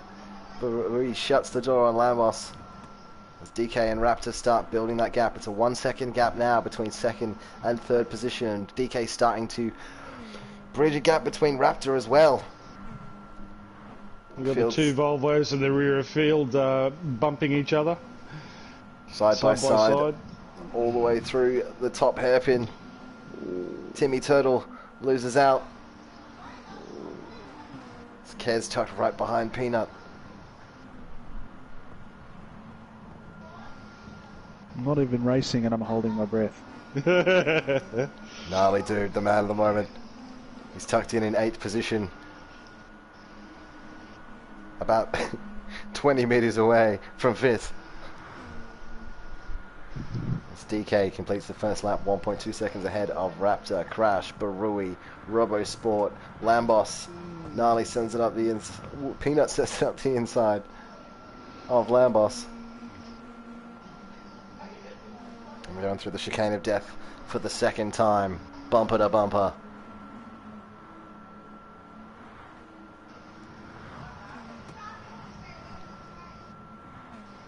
A little bit of contact on the wall there. It's going to slow everybody down. That's going to make a big concertina as Peanut is now the cork in the bottle. All sorts of different lines going into the Lambos has got front aero and suspension damage. So's Robo Sport. He's got past Peanut. Peanut's got front and rear damage. Have to work themselves out here as they go through the second sector, go back into a single file. This battle pack is fantastic. 6th through 10th, all on the same. Oh, and there's a big mistake in front as well. Somebody goes plummeting down the field, causes even more of a concertina. Oh no! What happened there? Kez is currently in 7th spot. Unfortunately, it looks like it was a poor return to the track. Was it Kez that made the mistake? I'm not sure who it was. Peanut's got engine damage, front and rear. Huey's the same. Tim's the same. Oh, it's a mess at the back. Through a 9th, all sat together still. Is anyone going to take the dive into the pits? Robo Sport comes into the pits. It's Matty P's lining up to make a move on Narly. Sends it down the inside of turn number 1. Big contact there with Lambos. No, not with Lambos, with Kez. Or Narly, with Narly. No. Matty P and Narly coming together in turn 1. Damage report. Has Kez got damage? Front aero on Matty, front aero on Narly. Kez has got rear left suspension. What a shame. It was a bit of a mistress this track. It is a very cruel place, this one, and that kink before the braking zone tends to bring people together quite easily. Meanwhile, DK 2.5 seconds in the lead, building his gap on Red Raptor in 2nd position, maintaining that second position. Just as we switch to Rap, he gets taily and sends it round. A little bit of grass, unfortunate. He's going to plummet down the grid. There's going to be damage there, potential damage. Crash aero. moves up. There you go, front aero. Crash moves up into 2nd position. Barui now in 3rd. Raptors I really feel sorry ran for wide Rap. again and plummets further down the field. Down into 7th position, 8th position. Gnarly dude up into 6th. Kez now 5th on the running. Lambos in 4th. But your top 3, DK, Crash and Barui. It's caught between a rock and a hard place here. You're only 30 laps in and you're not going to make it on a single stop from here. Unless you're really good with your tyres and fuel. Lambos defends from Kez. Kez takes the outside line. He's going to look for the cutback and the better drive out of turn 1 on the run all the way down to the chicane. Doesn't look like he's going to have the pace to get it done. He's going to show his nose potentially just to play the mind games. Barui now right on the tail of Crash. 2.5. Is there damage? Has Crash made a mistake as Barui shows his nose up the inside of the eastern hairpin? Looks for the cut back and the better drive. Crash has gone wide, but has the track position running into the middle sector.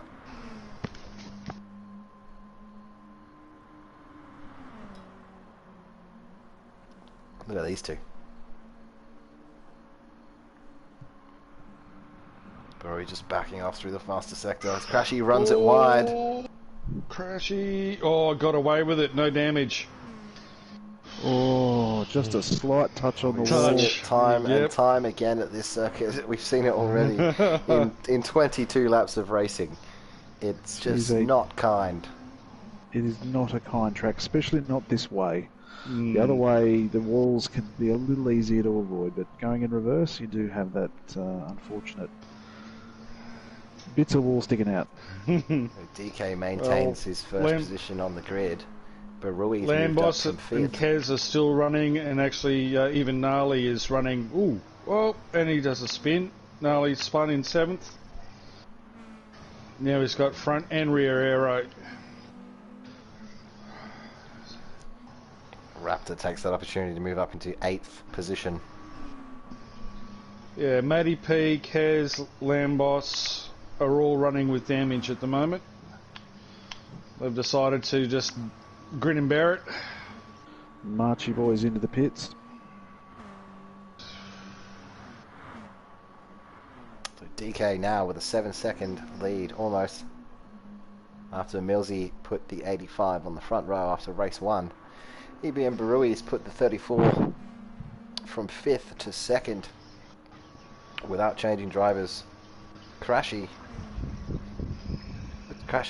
started 4th? Yeah, I believe so. Yep, 4th. He's moved up a spot. Lambos has dropped 1 position. Kez has waved through the field up 4 positions already. Yeah, Obviously he's driving with some damage. Yeah, he's plugging away. I mean, it's not significant damage. You can run pretty well with just the suspension. It's the aero that really causes you grief. Yep. Matty P, a big winner at the moment. He's moved up from 11th on the grid to 6th. Yeah, if you keep out of trouble and just do a consistent lap time around here, you will pick up positions and capitalise on everyone else's mistakes as they try to push too hard.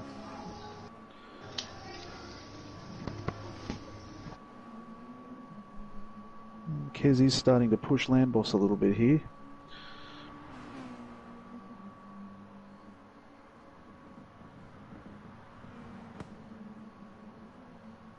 We're on board with following Robosport, chasing Marty Boy. Oh, Kiwi and Robbo Timmy. is very sideways. Timmy Turtle lining up Kiwi. And start finish at the back of the pack. Narly dude comes in to the pits. Timmy Turtle moves to the outside line. These two are 2 of the latest breakers in the game. Oh, there's a little bit of touch there. This will be very close into turn 1. Oh, they've Kiwi both gets run it it done. wide.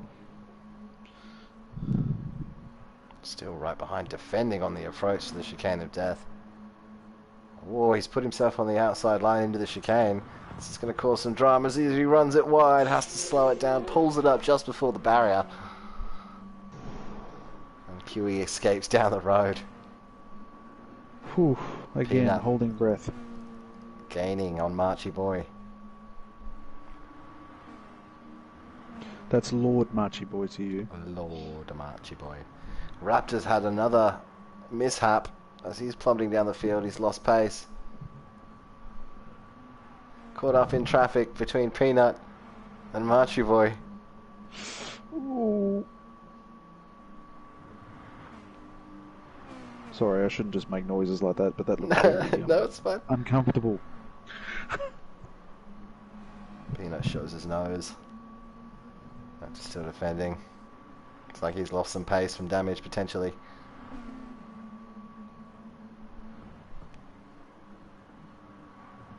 So Peanut takes 9th. Marchie Boy back up into 8th position. Robbo is in 7th. EBM Matty P in 6th. Kez Audio right on the tail of Lambos now. 1 second the gap. The front two, Crash. 3/10 right on the tail of Barui. Lap 7 of 18 of race number 2. Crashy firmly in the slipstream now. Right on the tail as they fly through the fast sector 2.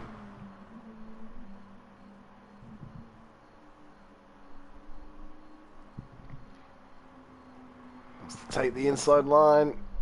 He's on the outside for the north hairpin.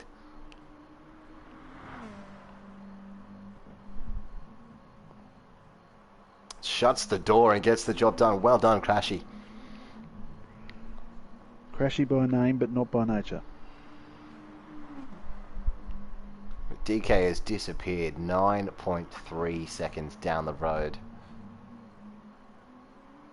Yeah, DK again is one of those races that we have that's just the dark horse. He will pick things up and run away given the opportunity, and that's exactly what he's done. That is right. He'll pick his moment and go. So we do have a bit of a train battle pack between 8th. Oh, here we go. Timmy Turtle on the inside line. Bumps QE out contact. Oh, that's unfortunate. There's a redress. There's a redress there. Well done. Fantastic sportsmanship. Accidental contact there from Timmy Turtle on QE going around the left-hander. And Timmy Turtle redresses. Marchie's had a horrible exit. Potential damage. Yes, he's taken damage in the final chicane, so he looks like he's going to pit. That's a shame for Marchie. He was actually doing very well. Timmy Turtle on the outside line into turn 1. QE defends, squeezes him wide. Tim looks to the inside. They fly down towards the chicane of death. Don't think Tim's going to be close enough. No, he tucks in.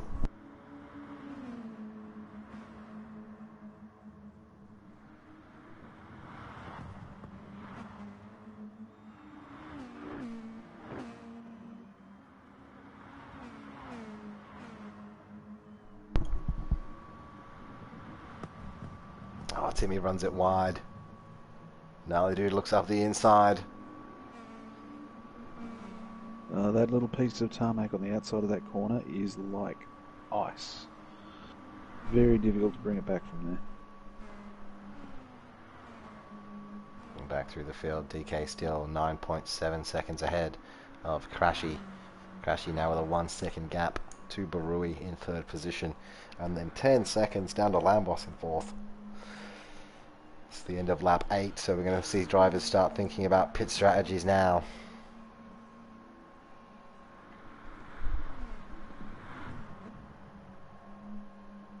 This is where the state of your tyres and how much fuel really starts to matter. It's Timmy Turtle now chasing down Gnarly Dude. So they hit the start-finish straight.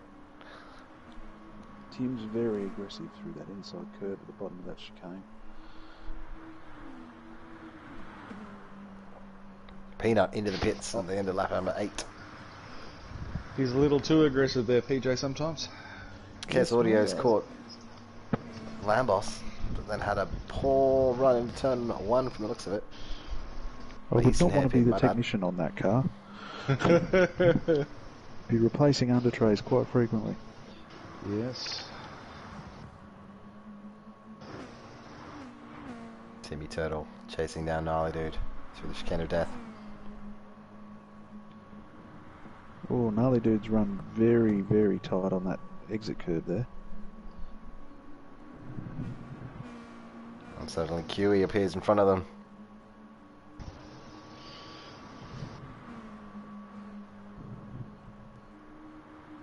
Without blue flags this time, so QE's very free to race here.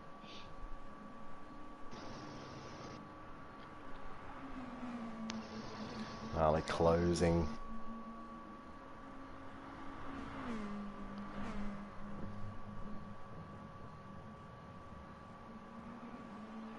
Huey very defensive.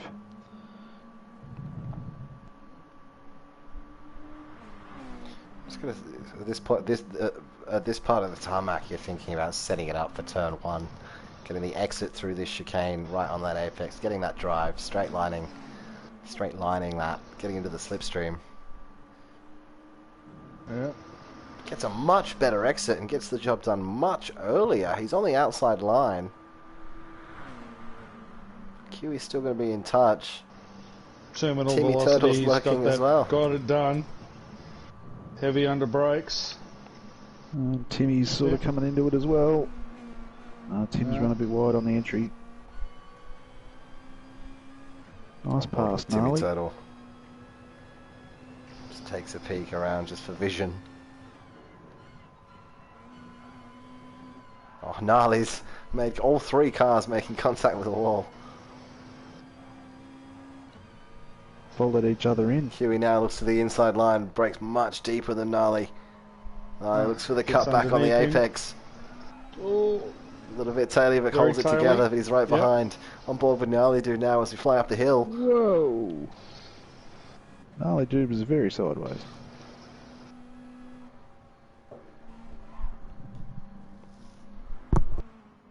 Crash now dives into the pits.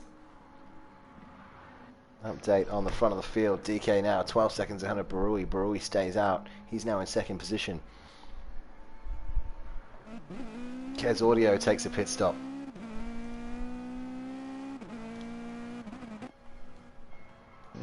DK and Brewery are neck and neck, fuel and tyre wise. I think they're no stopping. Looks like it.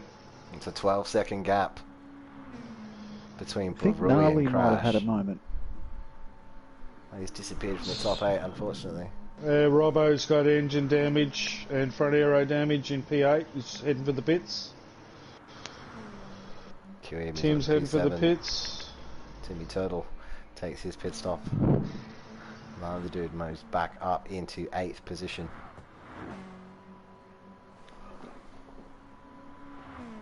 It looked like he got caught on one of those high-edged lip. Yeah, he's got that we have here in places. front left suspension and aero. Narly has. So yeah, you may find he did rubber wall somewhere. It's easy to do. On board with the Robbo Sporters. They've just exited the pits behind Timmy Turtle.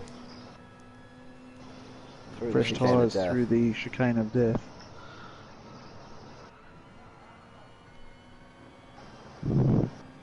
Marchie Boy serves his pit stop. So the big question now, Barui comes in. He does come in. He's not doing a no stop. So where's he going to come out in comparison to Crash? Crash coming back. They'll be pretty close. Crash is coming past the start finish now. Yep, he's still ahead, but only just. Crash is going to go around the outside and shut the door. Yes. He's done it on the underlap. Undercut. Crash is going to have to take advantage of the fact that he's got warm tyres now to try and get a gap on Brewery. This is the battle now. We're on board with Barui flying behind him. A little scrape on the wall.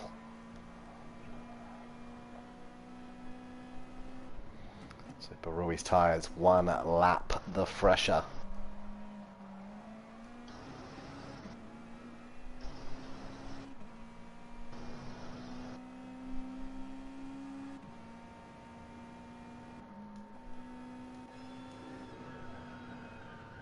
I think with the gap that DK has built, as long as he can make the distance on fuel, I mean, he can pit if he wants to, he's got a big enough gap. But the battle for second is on. I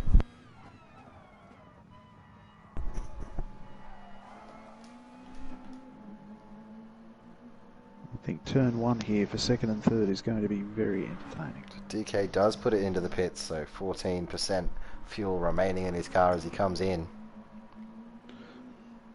About 24 seconds in front of second. Should come out with about 7 or 8 seconds, I would say. So he's coming out now already. So we'll see what the time difference is. Barui too far back to make a move going into turn 1.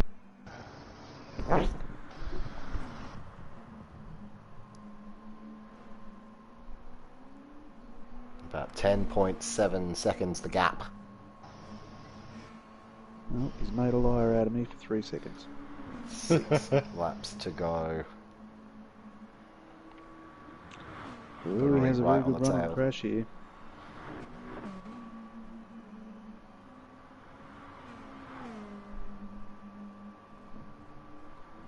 It's the big fight. Very different lines. The hairpin over sector 2.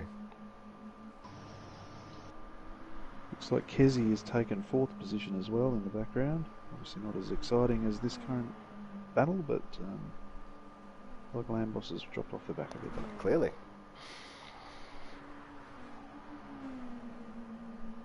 Crashy's ran it wide.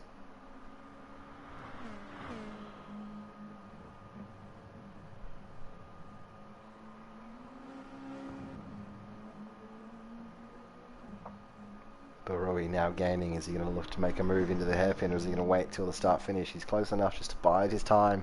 Bide your time, get a good exit out of this final chicane and set it up for turn 1. He's lost a few tenths through the chicane. Yeah, grabbing that high-edged curb doesn't keep your speed up. Turns the car well, doesn't keep your speed up.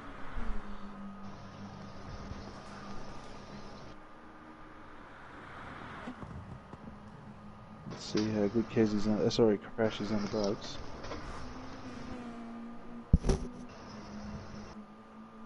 Running down to the chicane, bumper to bumper. He's going to show his nose and pull it alongside. It's going to force the decision for one of these two drivers. Barui backs out of it. I'm holding my breath again.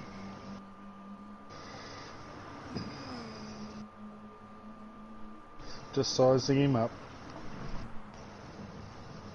There's something else going on back here as well. Whoop. Side by side, Peanut and Huey.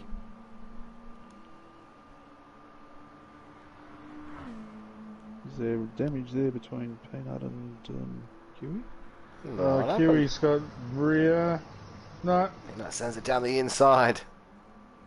Oh, that's Gets a it big done. late fall.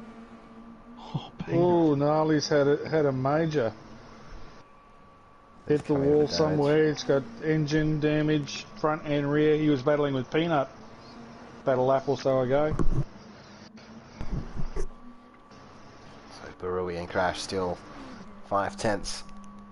Battling it out. Barui is starting to fall off a little tiny bit there, and running wide's not going to help him.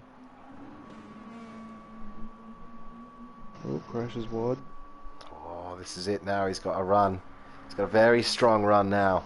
He's going to choose the outside line as they go to turn 1, the start of lap number 15. Barui's got his nose in front by the time they've hit the timing marker. Crash for the inside line is going to take a very tight line. Barui's going to go to cut back. Much better drive, the run. but they're side by side, flying back up the hill towards the chicane of death. Beautiful driving. It's going to force the decision. So Someone's going to have to back out. And it's Barui again. Barui has to back out. Couldn't get it done. A move that started 5 turns ago. Foiled by the chicane of death. Still, every time you see very different lines from both drivers through that chicane, through that hairpin, and they still come out of it relatively in the same space. They go in 5 tenths apart, but take very different lines and come out the same. Different setups, different angles of attack.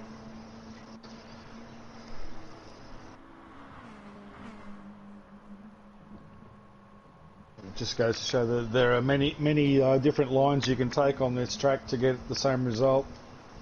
There's many ways to skin a cat. Absolutely. DK builds his gap out to 13 Oh, seconds. Kiwi has gone right into the wall. The chicane of death has claimed another one. Complete damage, the whole car. Barui now is lining up Crash again. He's going to look to the inside this time. Crash squeezes him very wide. 2 lines still on the tarmac. Crash eventually gets himself in front, shuts the door, takes the inside line again. They fly back down towards the chicane. And Barui not quite as close as last lap. That was beautiful under brakes there from Crash. He didn't deviate his line, he maintained his line. Wasn't any unnecessary moves under braking. Lambos now has closed the gap on Kez. Got right on Kez. Has Kez got damage there, Rick? Just running up the list now, mate. No, he's clean. Must They're have had both a clean. moment. Whoa, Lambos is down the wall. Still no damage though. It's a good sign. Barui's got front aero. They've come together, Crash and Barui. Huh. Front and rear aero. Wonder when that I happened. wonder, yeah, it must have been either at the or after the chicane of death. Mm-hmm.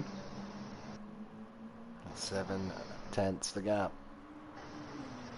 Remember we wanted that third umpire style replay last race, Dan? Yeah. Be good, wouldn't it? Mm.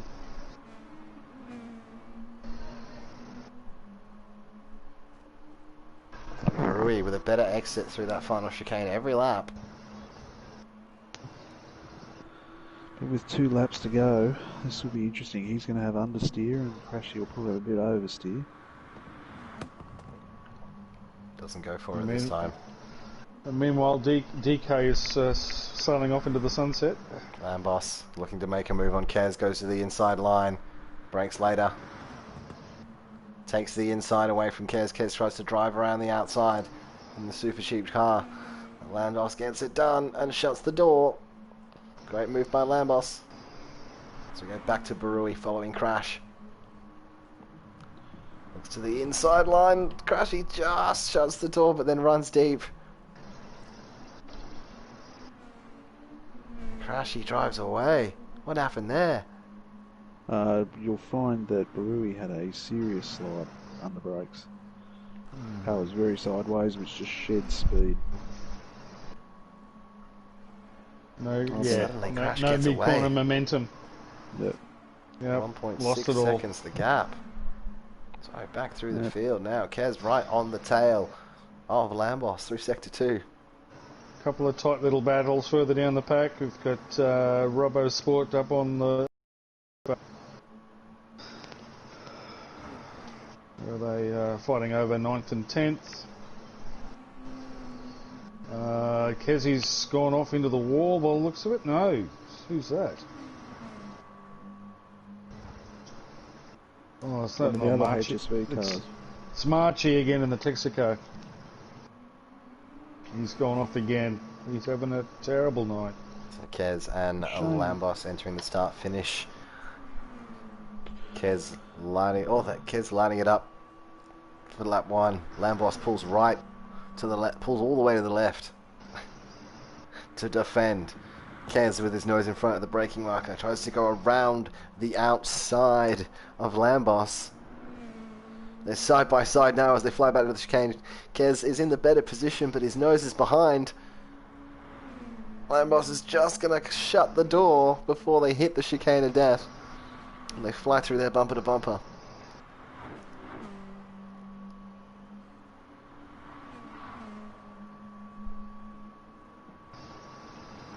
Check up on DK. Well in front. Crash. This is the final lap. Robbo right on the tail. Raptor. Kez just losing a bit of ground to Lambos. It looks like Kez has had a slide of some description. Oh no! 9 and 10. Raptor and Robbo. Oh no. I don't know. Raptor went left thinking Robbo was going right, and Robbo was up his inside left, and he's run him into the wall on the pit straight. In the front of the field, DK takes the checkered flag for race number 2. 18 seconds in front. of the rest of the field. Just a superlative effort That's by an DK. annihilation. It's fantastic drive. Crashy takes second position, followed closely Formidable by pairing, EBM those Barui. two. Lambos with a great drive in 4th position. Kez Audio in 5th. Kezi's obviously had an issue because he's dropped back a bit. Great battle between Kez and Lambos over those final laps. Matty P. Great drive again. Huge drive. That's like 11th up to 6th from Matty P. Brilliant drive.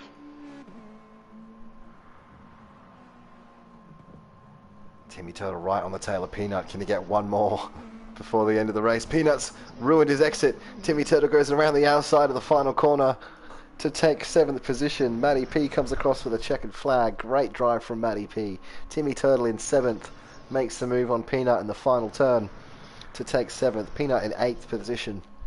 Red Raptor, unfortunate incident, saw him plummet from 2nd position, but a great recovery drive to maintain that 9th spot. Moving into race number 3. Robo Sport in 10th position, and Narly dropping 2 spots down into 11th. QE97 in 12th, and Marchie Boy rounding out the field. So that's race number 2. Now we see the formation shift from 18 laps and mediums to 12 laps and softs with higher tyre wear and higher fuel wear. So also then out and out sprints they will be. the question with the strategies then as well becomes which drivers again switch and which drivers stick. We'll put the race results up so everybody can see those. That's the best thing to look at while I go for a break. Thanks for your comment there, Joper. Yeah, we're trying. I shall return. Very trying. Very trying. I'll return in 5 to 10 minutes. Yep. Talk soon. Yeah, guys, hope you're enjoying it. Don't forget, hit the Trailblazers esports racing logo in the bottom right-hand corner to subscribe to the channel. You can also follow us on Facebook. And, yeah, our website, trailblazersesports.com. I think we need a Twitter as well, mate. We'll get there, mate. We'll What get about a there. Snapchat? An Instagram? Yeah. Yes. Maybe OnlyFans. Maybe we're missing an opportunity. Now, we just have to get someone that would like to do that for us. Yeah, I don't think I want to see Tony or Kez looking like that. I think we can all do without that. I think so. I hope you're all enjoying it. As I said, it's for a valuable, a worthwhile cause. Drop onto our website and you can make a PayPal donation. Just look for the special events tab on the website. So far we've raised close to $2,000 for them, which is a fantastic effort.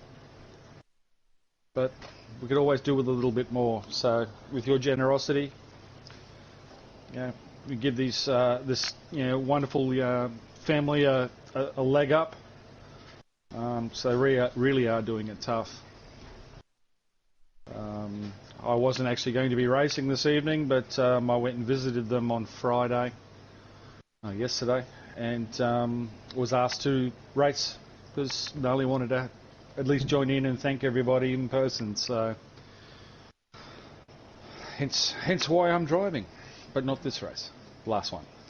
It's a good view on the community that we've formed here to see people come together for this sort of situation. Oh, absolutely, and it's great to see that we have such a caring group of guys and all banding together and to help a mate, because that's what everybody here is a mate. We're friendly, we have fun, race hard, race fast. Just need to get Gran Turismo to expand the number of cars on track to 25 and we'd be laughing. Yeah, we'd be laughing, but unfortunately 16 is our limit. As is 16 available in the lobby chat at the same time, so, We can only hope that Sony expands on that for us. Absolutely. Mate, I'm going to bow out for this one. I will... you come back in for the last one? Fantastic, brother. Yep, no easy worries. done. We'll talk Thank to you. all shortly. Rightio.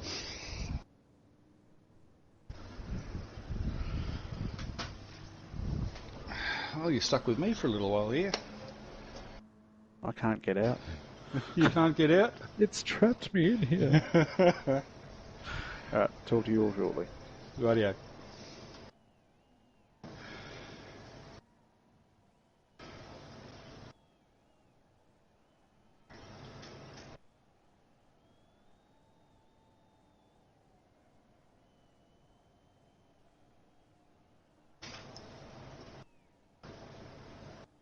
Yeah, just looking at that, yeah. DK did a great job. Finished that one off.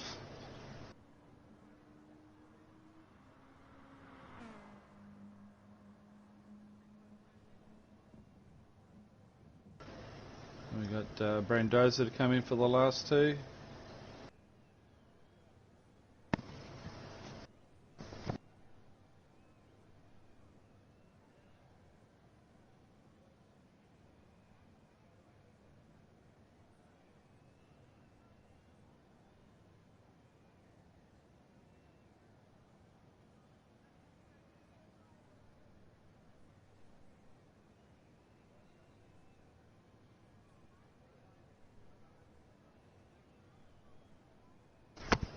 We've had a bit of a connection disconnection. Hopefully everyone is still there on the server. See if we can't get back in there while Dan's away.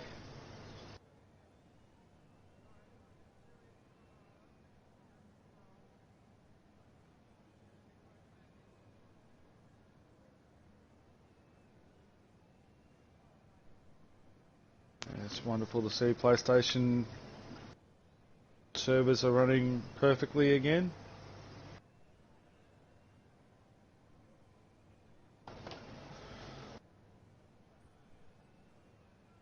Just make sure that we're still in the chat.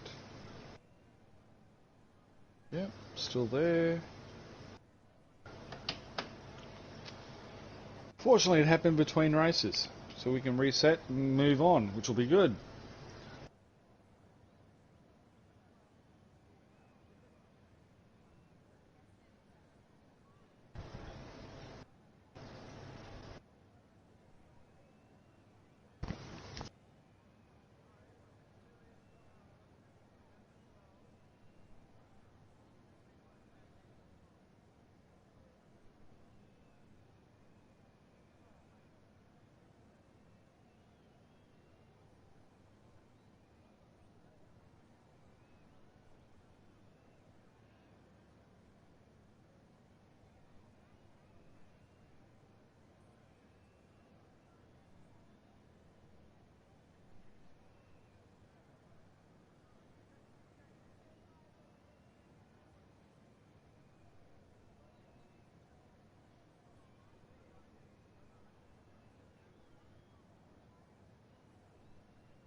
As we take a few moments, yes, unfortunately our host has dropped out.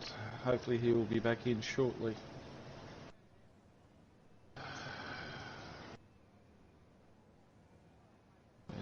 Yes, yet another wonderful example of Australian internet. One of the many things that we have to overcome whilst racing and doing these events. And with COVID-19, unfortunately everybody's home streaming Netflix or working from home or whatever it happens to be.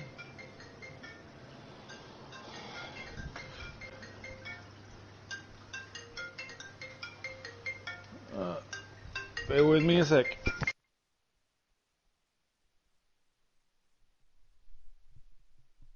Uh-oh.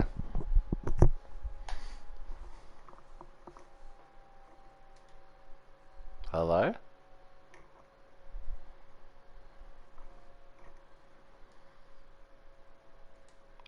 So we looked like we had the room crash, so we're going to go back into the replacement room. Wait for my commentary partners to... For race number 3, we'll tell you which drivers swapped, who the big winners and movers and shakers were from race number 2. We may have lost the results from race number 2, but the event runner will have a copy. Sorry there, mate. The host dropped out for some reason. I'm just trying to organise that in the background, Dan, so carry on. Well, so yeah, that would mean we've lost our copy of the race results out, but we know who some of them are. Look at the chat, how we doing in the chat after the first 2 races. DK1 race 2.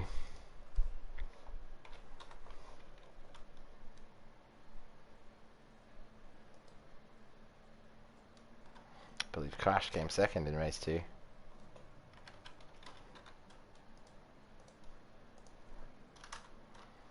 Filling in my program as we try and remember the results. A reminder, the format changes now to a 12-lap race with soft compound tyres. So you flick to the circuit. Follow Evie and Brandoza around in practice. So Brandoza has swapped in for Barui.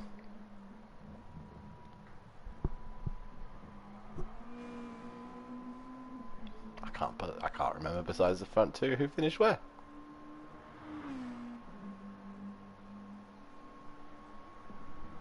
Just going through a replay now in the background, so we'll have it up shortly. Fantastic. 2 races to go. Approximately 120 kilometers remaining in the race for Narly, dude. Gold Coast 300 being ran at Dragon Trail Seaside Reverse in GT Sport. So we're seeing the drivers now practice for race number 3. The compound has changed from medium to soft. And the laps have changed from 18 to 12. 2 laps remaining. 13 teams of 2. Every driver must drive twice across the 4 races.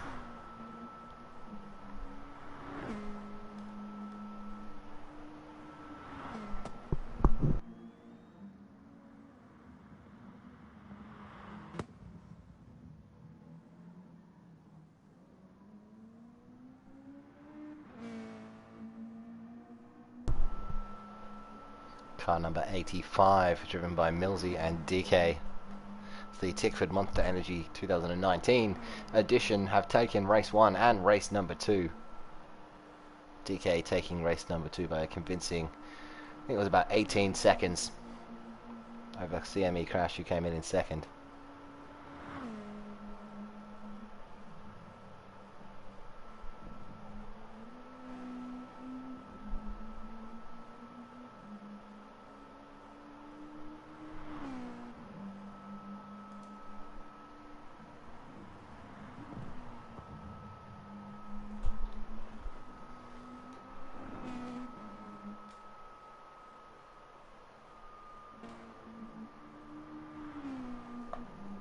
No, Matty P came 6th.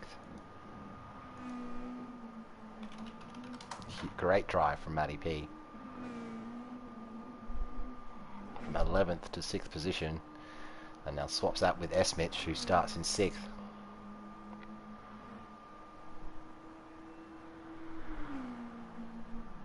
Tony 26 comes in for Kez.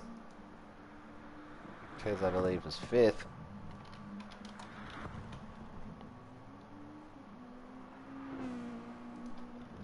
In the 72. Kez putting in an improvement of 5 positions over Tony 26's drive in race 1. From 10th to 5th. Big mover and shaker there.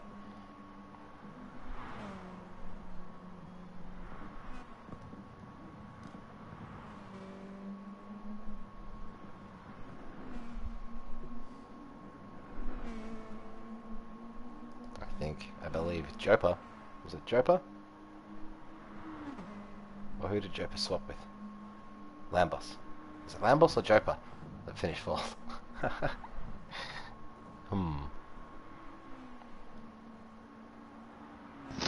It was Lambos who finished fourth. It now should be Jopa.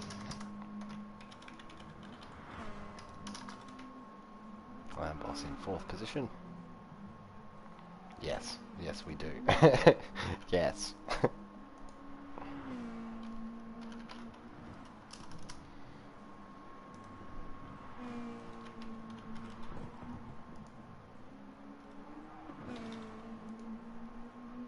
Barui was third, wasn't he?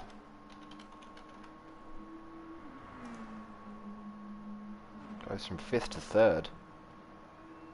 Great drive from Barui. Sets up Brandoza in a good position.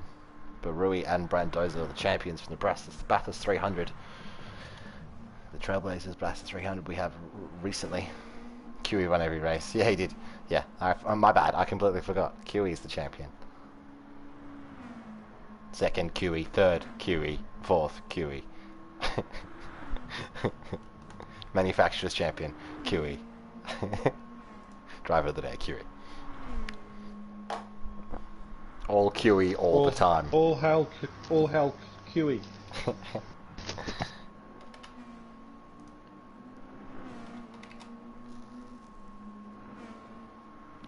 Love you too.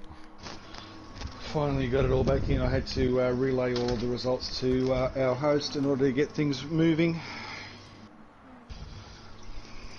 Oh, I got a copy of the results. How good's that? DK Crash, Barui, Lambos, Kez, Matty P, Tim Turtle, Peanut, Raptor, Bravo, Sport. I'm going to take a quick break before we get underway. No worries, mate. I'll be back shortly.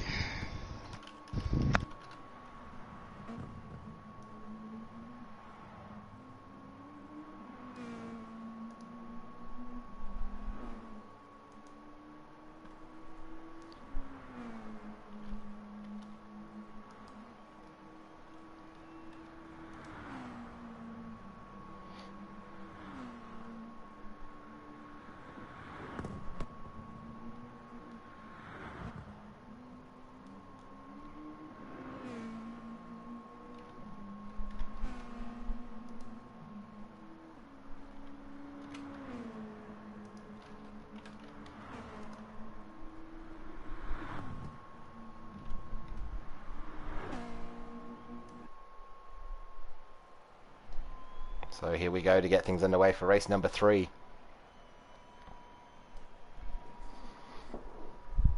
A rolling start. We see many teams, drivers switching, some sticking. DK returns for a repeat performance, so does Crash. Brandoza swapped in. Lambos has stayed. Lambos has stayed in. Tony Two Sips has swapped in for Kez. S. Mitch has come in for Matty P. Timmy Turtle stays in the car, and so does Peanut, as they begin their preparations for the rolling start for race number 3. So Narly do 300 and they're off and racing. DK leads us away in the Tickford Monster Energy as Crash files into slipstream. They all file in behind each other as they hit turn 1 for the first time. It's 12 laps this time. It's soft compound tyres this time. It's all a whole different affair. 12 lap sprint as Mitch loses a bit of traction. Raptor side by side with Peanut as Peanut tucks in behind with the chicane of death. First time of asking every time it runs through. There's a drama. Somebody's had a big mistake. Crash has ran it into the wall in the chicane of death on lap number 1 and plummets down the field. That puts Brandoza in second position, a second behind DK. Lambos and Tony Two Sips battling over third position. S-Mitch in 5th. He's moved up 1 spot. Timmy Turtle in 6th. Peanut in 7th. Shermy in 8th. And Crash falling down the field with damage. Big drama there for Crashy. As Tony Two Sips now right on the bumper of Lambos as they fly through the fast Sector 2 for the first time. EBM S. Mitch hanging around in the background, lurking. A little bit of tyres on the grass there from Tony. Is Mitch going to look to the inside on the hairpin? Shows his nose, thinks about it. Saves it for a later day. Back through the pack. No big moves into that chicane. Tricky's picked up a 1 second penalty. DK 1 second in front of Brandoza. 2.5 second gap now between second and third down to Lambos. Tony Two Sips, EBMS Mitch, Timmy Turtle. They all fly through the final chicane into the start finish straight for the first time. Big long train of slipstream. Great first lap. Very big gap building at the start of the field, but Brando's is just staying in touch at the moment with DK. Lambos in third, Tony Two Sips, S. Mitch, Timmy Turtle sends it down the inside, contact into turn one. It's Peanut and Shermie side by side coming out of turn one as well. So they approach the chicane of death. Shermie's not in the ideal position. He's probably going to redress the spot he's got. Tuck back in behind Peanut. Hold your breath through that chicane because it's a doozy. Look at that. What a great shot. It is so unforgiving. Contact with the wall there from Peanut. Shimi's going to look up the inside of the hairpin. Goes very deep. Peanut with the switchback. Great move. So they all go back into single file for Sector 2 on lap number 2. Brandos are still within a second. Not letting DK get away. Has to remain relevant. Stay in that slipstream.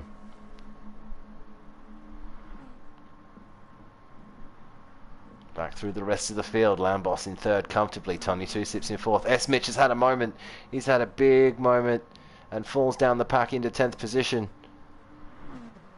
With more to lose due to a damage and a pit stop as Machi Boy comes flying through. Back to the front of the pack. Brandoza now 5/10 behind DK. Closing. Is he going to be close enough to make a dive into turn one? Is he going to get the job done now? DK defends. Brandoza to the outside line. He's going to try for the better driver through the exit. It's not quite there. I'm finally back. How's it going? Welcome back. It's been a pretty good start. There's been drama. There's been all sorts going on. Brandoza's right behind DK now as they hit the chicane of death. Gonna look to make a move.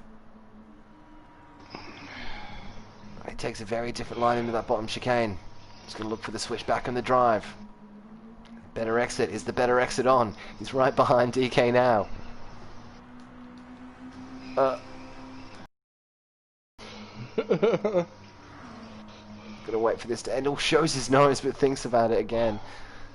And they both now have an awkward line coming through Sector 2.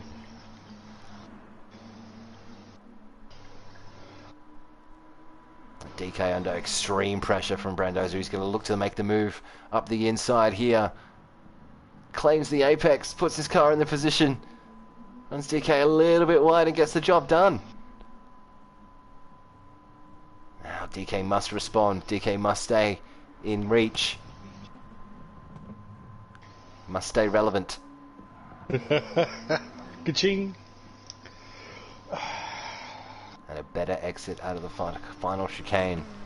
Looks like we've had a fair few that had a bit of a first lap altercation or something because they're well and truly off the back of the pack. Crash being notable. Big incident there from Narly. Narly spanning around. He's now in 9th position.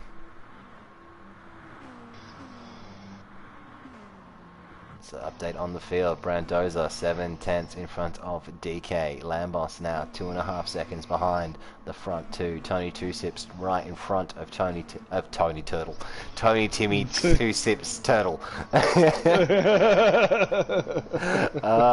That's what's going on in 4th and 5th anyway. Shermie and Tricky are right behind. Tricky right on the bumper of Shermie as they go through the chicane. He's going to look to make a move into the first turn of Sector 2, shows his nose, forces Shermie wide. Side by side stuff. A little bit of Shermie gets a better drive. Redress there by Tricky. Oh, Peanuts hit the wall at the chicane of death. he's going to have a slow inlet. That's going to let Marchie Boy, Narly, Crash Raptor, and Mitch climb the field. As DK now is 1.6 behind Brandoza. Brandoza's taken off. Yes, I hope the crowd is being socially distant, Wayne. Yes. Lambos now only 2 seconds behind DK and closing that gap.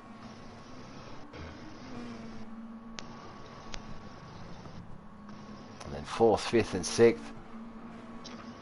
all together now. 4th through 7th. Anybody close enough to make a move? Doesn't look like it this lap. It's Tony 26, Timmy Turtle, Shermie, and Tricky Brewer all within a second and a half of each other.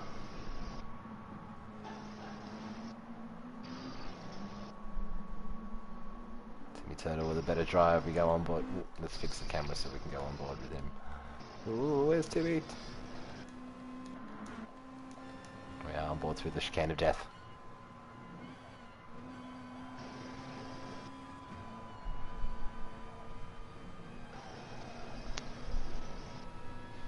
Front 3 settled down and spaced out now.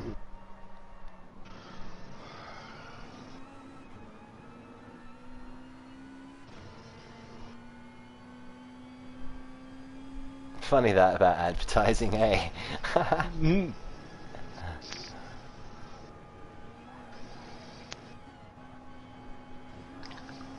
Timmy doing everything he can to stay in touch with Tony.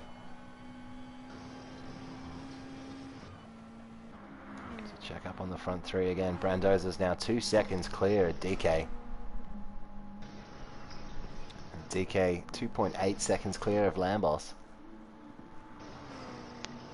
And we have a 5-second gap back down to Tony 2sips.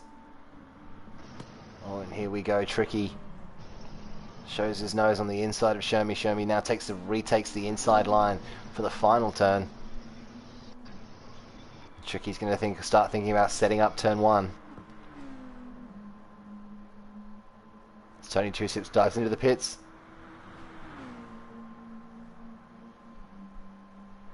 Shermie now, does he defend? Tricky's too far behind.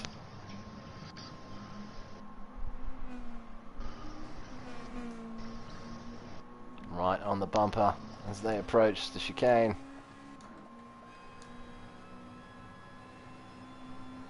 Completely unsighted.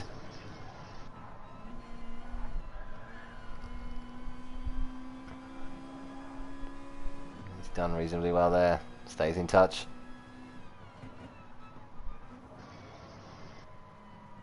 Again, we see the different lines.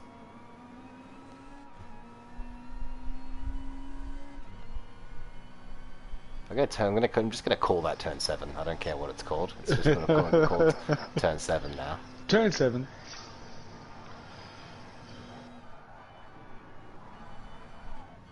That flat sec. Like the really fast left, right, left, like through sector 2. That's unreal. Yeah, it's very much like the beachfront chicane at Surfers Paradise circuit. Funnily enough, if you overlay this layout and the Surfers Paradise layout over each other, they're very, very close in their shape. Tricky right now on the bumper. A little bit of a tap. No, he's right behind Shermie. Now here's the mind game. Does he go to the inside? He takes the inside line. Makes his intentions known. Pulls alongside into the braking zone. Gets it done relatively cleanly. And Shermie's now responding. They're just overlapping on the approach to the chicane, but Shermie's probably going to have to rethink this. Yes, he does. He tucks back in. There's nothing you can do there. It's suicidal. If you're on the inside line going into that chicane, it's suicidal. Not to back out there. Definitely not a two-car line there. Unless, like, you're 80% overlapped. Yeah. Like, unless you're well in front of the car on your outside. In the front three, big spaces now. Brad Dozer 3 seconds in front. He's pulling DK. away. 6 seconds. The front three That's what- evenly spaced, and then 6 What seconds back to fourth.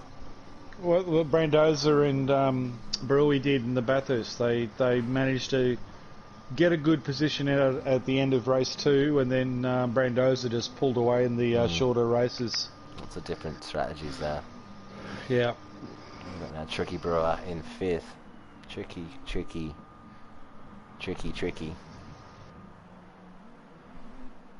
He's come up from... A fairway. He was rear of grid. Yeah, he was on the back row. So that's fantastic from Tricky. It's a great run from Tricky. This QE swapped out with Tricky, and Tricky's taken him from 12th on the grid today in this race up to 5th.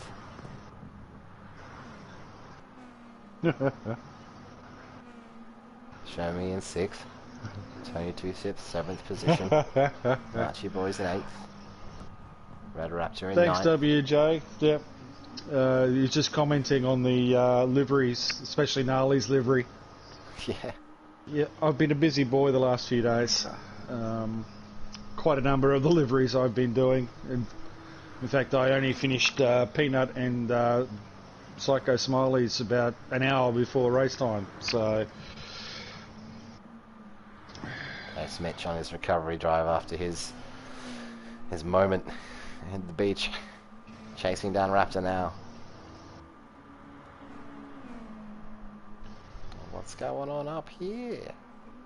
Nothing? tell you Nothing. what though, Marchie's had a quiet one this time. I think he's found his rhythm. He hasn't had too many issues as far as I could see. 13th up to 8th. Yeah, it's just tricking along. Capitalising. Yep. In race number 3 of the Narly, the Racing for Narly dude. 300.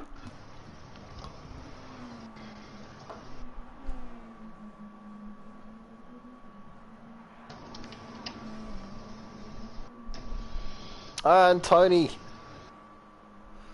lights up his rear on the grass on the final turn, sends it into the wall. Devastating. Gonna fall down the pack now. It's not good. Goes straight into the pits.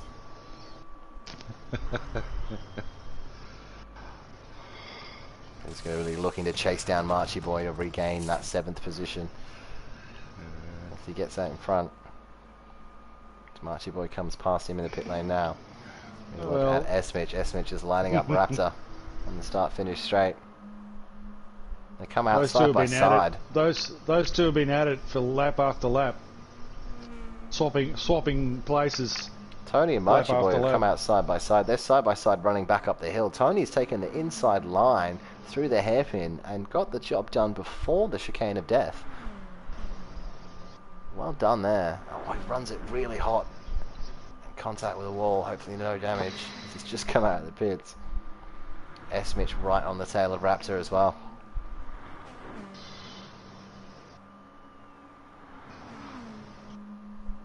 Three laps remaining. In race 3 of number 4. 3 or 4. We've seen so many dramas this race. That Raptor's upset in race 2. Esmich had a moment. Crash had a moment. Peanuts had a moment. Who did we just see have a moment? Narly's had a moment. Tony's had a moment. Oh, come on, Narly. I'm going to have my work cut out for me next race. Esmich chasing down Raptor. Me thinking about getting the good exit through this chicane. Getting the job done into turn 1. It's the best opportunity to make the move.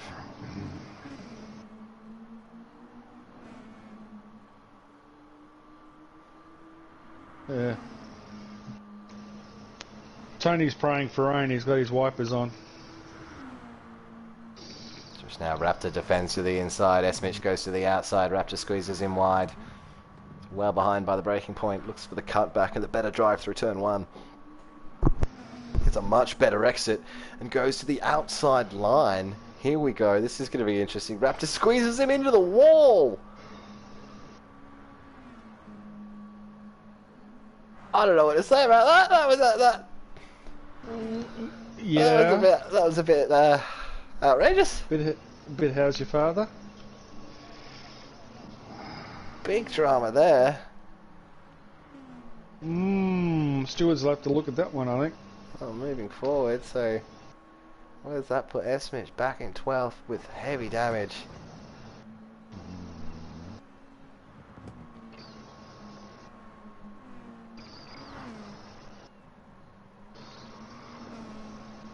Shermy in 6th, Tricky Brewer in 5th. Great drive from Tricky.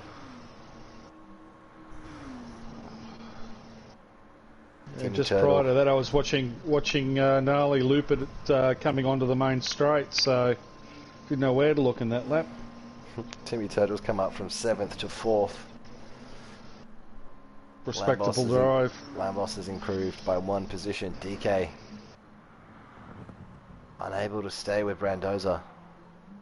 Lambos closing the gap now to 2 seconds on DK, and Brandoza's 6.2 away, 6.2 ahead.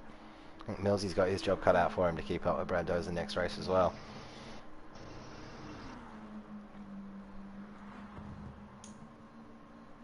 One lap to go, and it's Brandoza from DK from Lambos. Timmy Turtle in 4th. He's picked up a penalty. That means Tricky becomes relevant. Tricky becomes relevant on the final lap. He's going to move up into 4th position for potentially drive of the day. That's huge for where he started.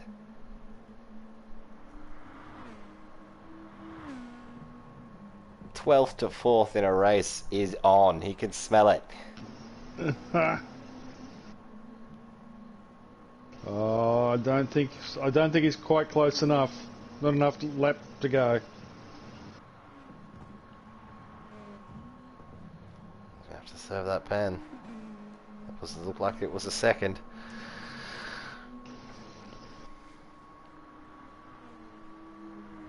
Watching the wind down.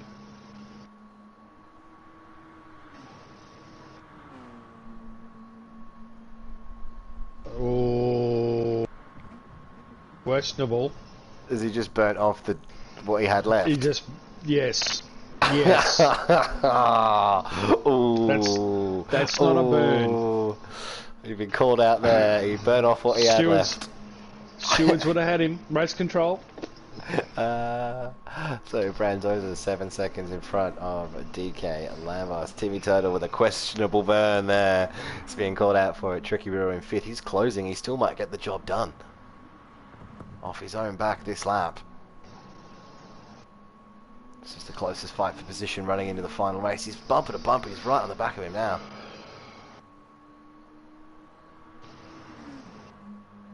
Moves to the outside. It's an awkward sector. Is he going to set up the move into the north hairpin? What hairpin number 3? Outside. Looks to the inside now. Does he brake late? Timmy shuts the door. We'll stay with this, but we've got to check on Brandoza. Takes the checkered flag. Right. Congratulations, Brandoza. Stand up and take an applause. DK in 2nd position. Lambos in 3rd. We're going to look at Tricky and Timmy now. Tricky looks like he's going to get the better exit. He's got the better exit. He's going to look to the outside, look to the inside. It's a slipstream race all the way down to the checkered flag. Timmy's got it.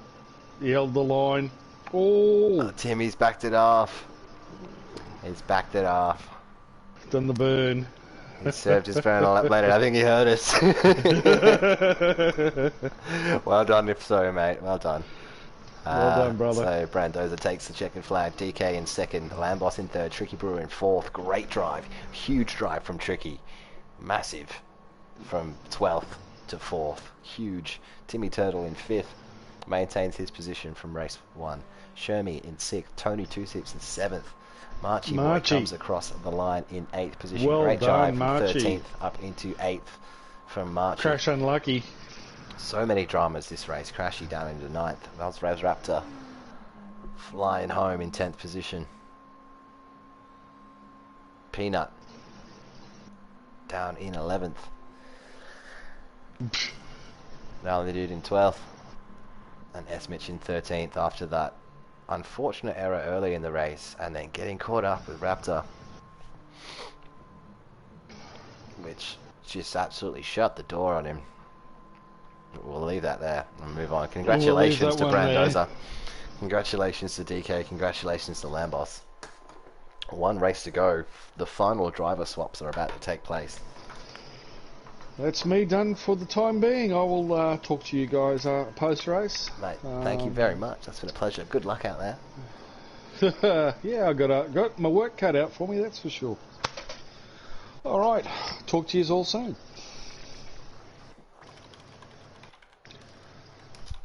Don't forget to, if you want to donate, donations are still being taken.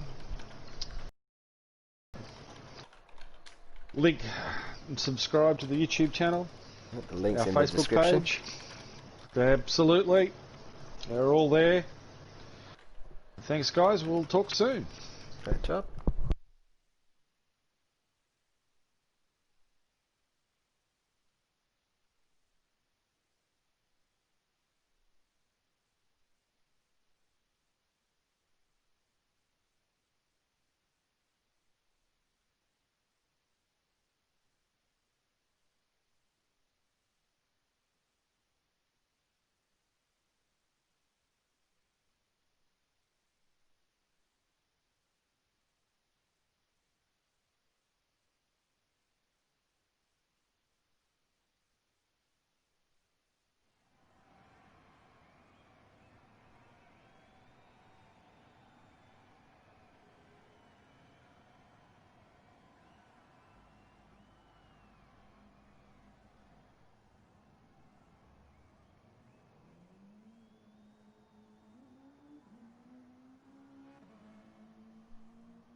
As we prepare now for the final race.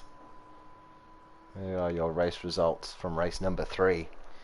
And we're just checking all of the different driver swaps. Hey Nan, how's it going? QE mate, how you Good doing? evening. Welcome to the box. Good. Well, thank you for the invitation. It's great to see what's going on at the moment. All the drivers are going great. It's a very close race. But, you know, we're all here for one reason. That's for Narly dude. And I think that we're going into a great final race. It'd be great to see if Millsy can keep up with Brandoza or not. That's what we're looking at. Yeah. Well, Well, I'd be more worried about Tricky.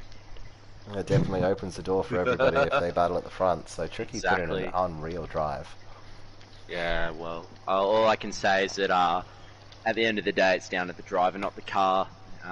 As you can see from his incredible drive there. But no, it's been an incredible 3 races so far. But yeah, no, I look forward to this final race. A lot of upsets, a lot of different strategies between driver swaps and things like that. So let's have a look. At who's swapping and who's sticking. So Brandoza stays in. DK swaps out for Millsy. Lambos swaps out for Joper. Tricky stays in. I'll come in to look. Tricky, tricky. Just to make sure that I've got a second set of eyes. But this next race, it's going to be coming down to the wire here, I think, Dan. Oh, mate, it's unreal. Timmy Turtle. Just to butt back in, guys. Marchie would like to join you guys in the commentary box if you guys. More than happy to, but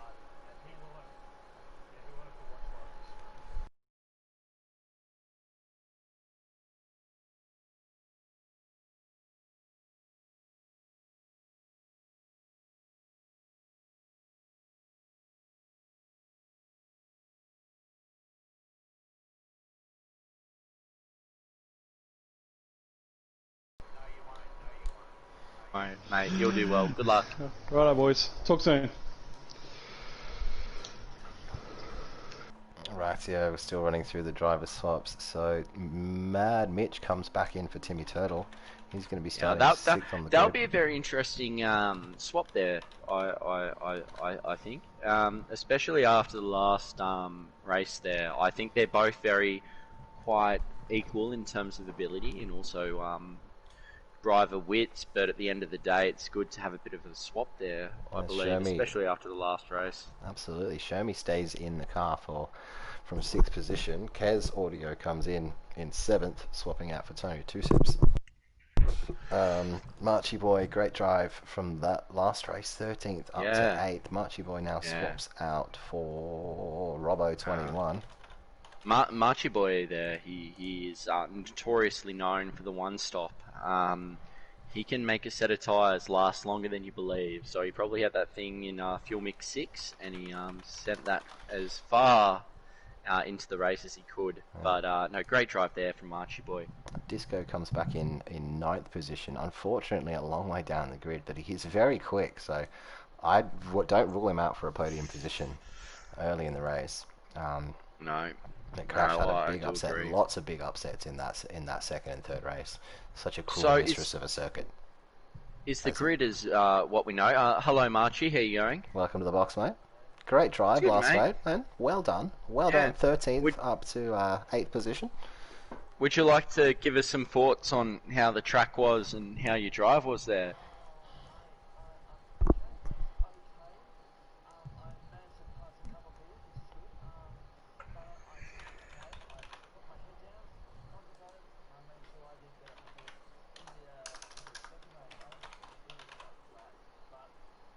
Well,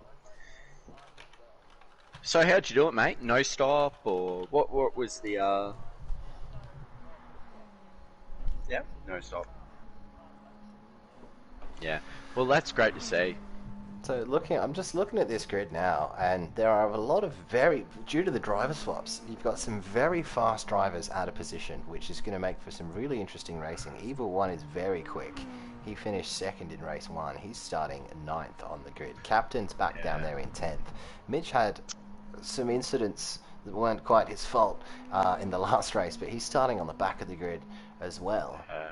Kez is unbelievably quick. He's starting at 8th. Show Me held his position from 7th to 7th. Mad Mitch has come back in now. He's in 6th position. Tricky Brewer is very quick. He put in an unreal drive. Tricky going from 12th up into 4th.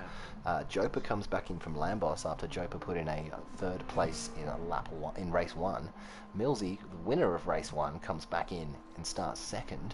And Brandoza, who looked to outpace DK at the end of that 3rd race, is in 1st. So depending on how much the front 2 or 3 battle, everyone all the way down to even Cap, like this is anyone's. This really is anyone's. Well, Cap was a fair way back in the first race. I believe he started 1 position ahead of myself in that initial race. But that being said, he's very capable. I believe everyone in this lobby, in fact everyone that has raced tonight, is more than capable of bringing an upset here. They're great drivers. And when you add the circuit to this, mate, and you add the circuit and how damn dangerous it is.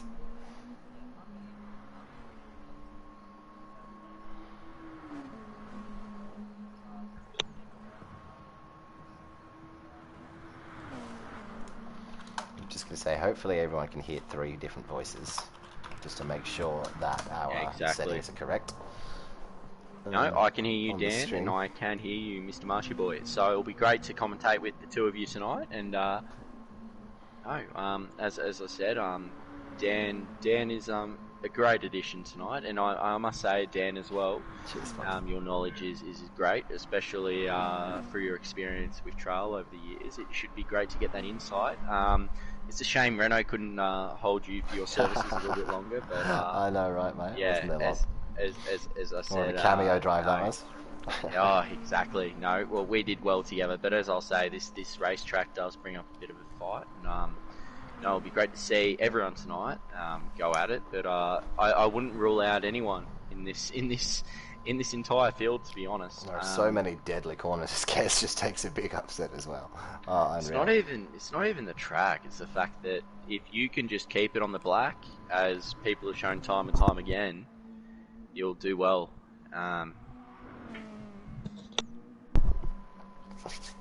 They're preparing for lights out for the final race of the racing finale do 300 here at Dragon Trail Seaside Reverse.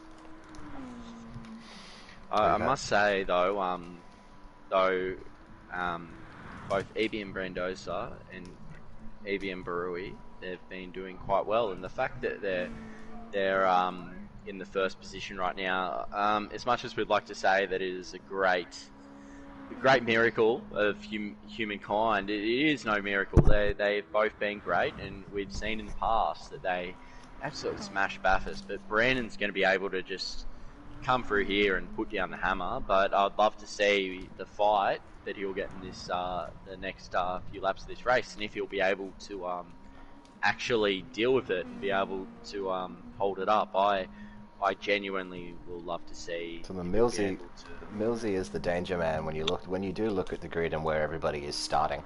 There are definitely some big names that if they were further up the grid, this would be even more on than it already is.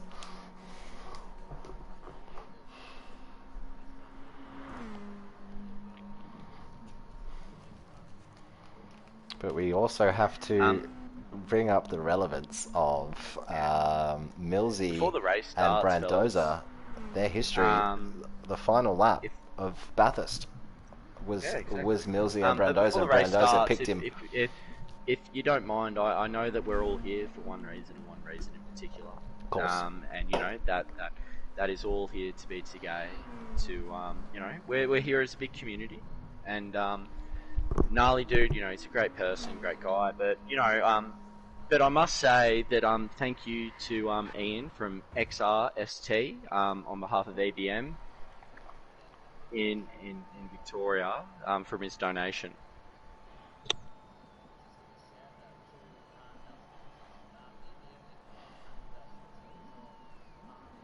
Sorry, Marchie. Apologies. It was Alan, not Ian. We are about to Sorry, go Alan. live. But thank you, Alan, for your donation, your support. I really appreciate it. And on behalf of everyone from the wider community, and especially here at EBM, for your donation. And it means We are rolling at Dragon Trail. The drivers just warming up their tyres. Brandosa, Millsy, Joper, Tricky, Mad Mitch, Shermie, Kez, and Robo21. That's your top 8 for the final race. It's a 12-lap dash to determine the champion of Dragon Trail, and we're off and racing, flying down towards the hill. They all tuck into the slipstream for the first time, and they'll try to sort themselves out. It's Brandosa, it's Millsy. Is anybody going to make the overlap into turn 1? Not quite. Lots of different lines into turn 1. It looks like that we've got Cap that's coming in a bit close. He's one to watch here. Rick Millsy is right on the tail chicane. of Brandosa as they hit the chicane for the first time. 13 cars all scraping the wall through the middle of the chicane of death. Tricky right on the inside of Joper. He looks to the inside. Joper goes very wide. Tricky sends it up the inside of turn 7. Gets the job done. Millsy and Brandosa are already building a gap between second and third. It's 1.2 the gap between Millsy and Tricky, as Tricky now has moved up from 4th to 5th, 4th to 3rd, with Joper, Metch and Shermie right on his tail. EBMS Mitch is not giving Rick Green a single second here. He is right on him at the back. Must watch that there, but I will keep you guys noted with that as you guys continue. Brandoza 7/10. Absolutely. Third all the way down to 7th, bumper to bumper as they go through Sector 3 for the first time of the final race. It's 12 laps. It's going to be one long train of slipstream. No, Tricky can hold his own here. He's had a lot of experience, and in terms of not just being a teammate of his tonight, but in terms of in general, he's quite talented with his Joper moves to the trade, inside and, line, makes his tensions known as they hit the first corner, tucks it back in and thinks again. Him and Jopper will have a great battle between them both tonight, but hopefully they both will realise that the battle isn't between them two, it's between the two in front of them, Millsy and Brandoza, so they won't want to get too far behind those two.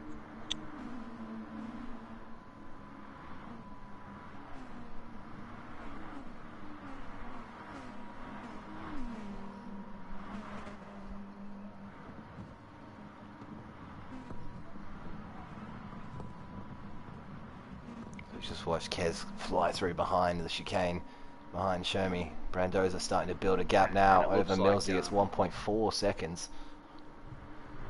Looks like the team principal of Elite Brake Mechanical in Melbourne has had a bit of an issue here. EBMS Mitch 84. He's got engine damage on the first lap, so that's a bit of a shame. He's had some very unfortunate races. Both of his races have been cursed. Mitch looks to make the move on Joper, shows his nose. Nothing doing there. As Joper tries to stay in touch with Tricky, it's 8/10 the gap between 3rd and 4th position. Millsy 1.3 behind Brandoza, has to stay in touch, has to stay relevant. And as I said, you know, EBM Brandoza, he may be the apprentice or the miner looking on the boss at the rear, but if he can show Joper's come into the pits. He must have picked up some damage. Sorry. His skills going forward, I believe he'll be able to, you know, he's doing very well at the moment, and I think that EBM Brandoza is very shows his nose up the inside of Kez. Person of the team. Now Disco goes side by side with Evil. And thinks different, thinks better. Shermy right behind Mad Mitch.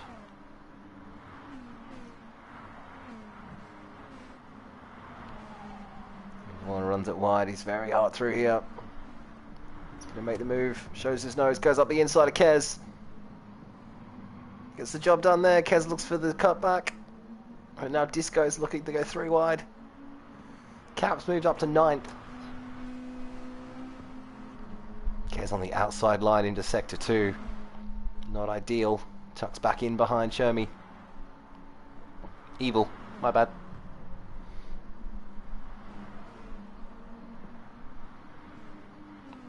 Think about a move into turn 13. Not quite. The battle between Evil, Kez, and Disco is actually quite good. I must commend all 3 of them on the cleanness of this so far. But Kez is quite. He knows what he's doing, and you can see the indicators. Joper just sends it up the inside of Cap through the final chicane and gets the better exit. Great move from Joper. As now Disco's lining up to make a move on Kez. Down the start-finish straight, moves to the inside. Makes his intentions clear.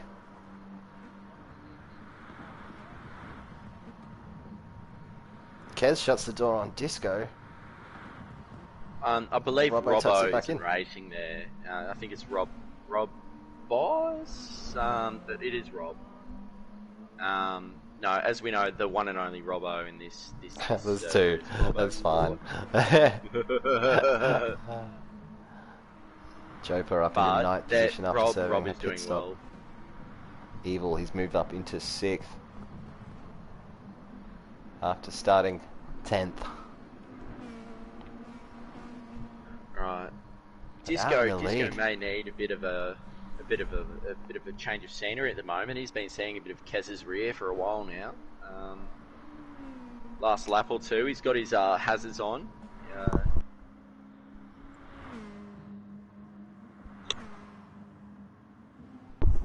Millsy now 2 seconds behind as he runs a little bit wide through sector 2. Loses 2 more tenths to Brandoza. I think it's a matter of fact if Millsy can just put his head down and be able to take himself through this race. It's not at the end of the day, it's not a matter of how fast you are. It's a matter of if you can do the no stop or not.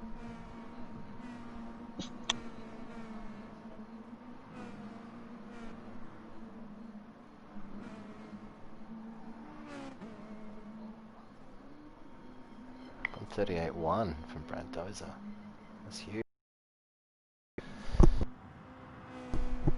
So lap 5 out of 12.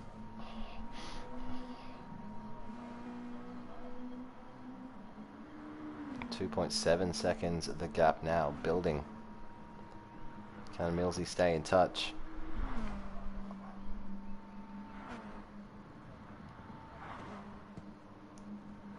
Alright, the podium's anybody's this early in the race. Evil now is in 6th position, closing in on Shermy.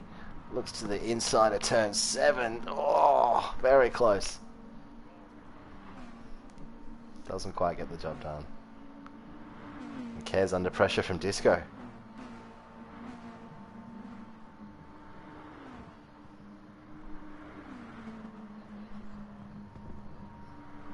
So what do we all think, everyone? What do we think in terms of the race? I really feel like Brandon's holding his own at the moment, but do we believe that Millsy has the gumption in him to claw this back, or do we think that it could possibly be an EBM 1-2 with the Volvos? He's just got to stay with it.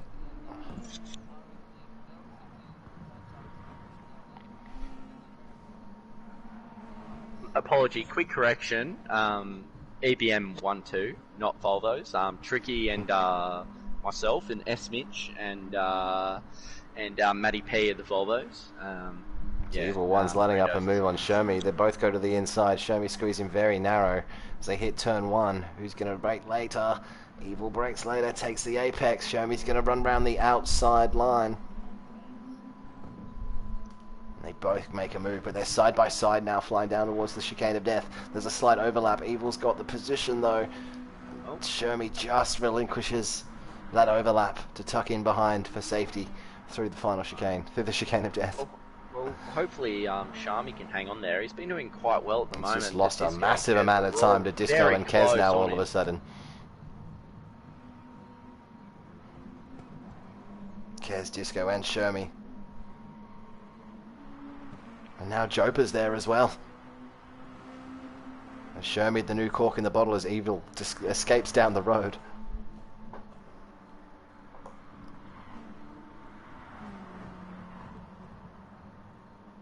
Kez, Disco, Shermy. Disco going to line up a move into the top corner. Shows his nose. Shermy's going to shut the door on him there. As Joper goes up the inside of Kez. Oh, Joper couldn't quite maintain the control. It's Disco chasing down Shermy.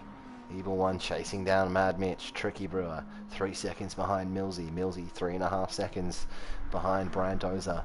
So we hit the halfway mark of the race. Millsy is doing quite well at the moment. He's just dipped below the 39s. As it was evident last lap, but Tricky may need to pull on a bit of pace there. But in terms of the Disco rest with of the a very field, strong exit. Disco's going to show his nose towards the chicane. Shame we don't do this every week, fellas. I know, right? Fly through a little bit of a netcode then. Jeez. This goes all over Sharmy like a rash.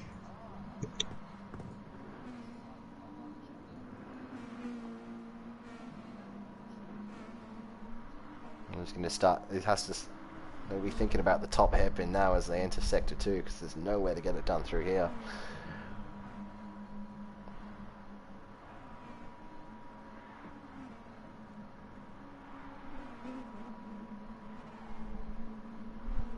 Show me going to defend, or is he going to leave the door open? Disco's too far behind this time. I believe these guys, hopefully, they're both very experienced in this sense. They'll want to try and work together rather than losing time, especially Evil's to the just one in dropped some front, pace. especially considering our Evil is pretty fast. So Evil's fallen back into the clutches of Show Me. Oh no, the two Brits. What worse would you want? Shami and Disco.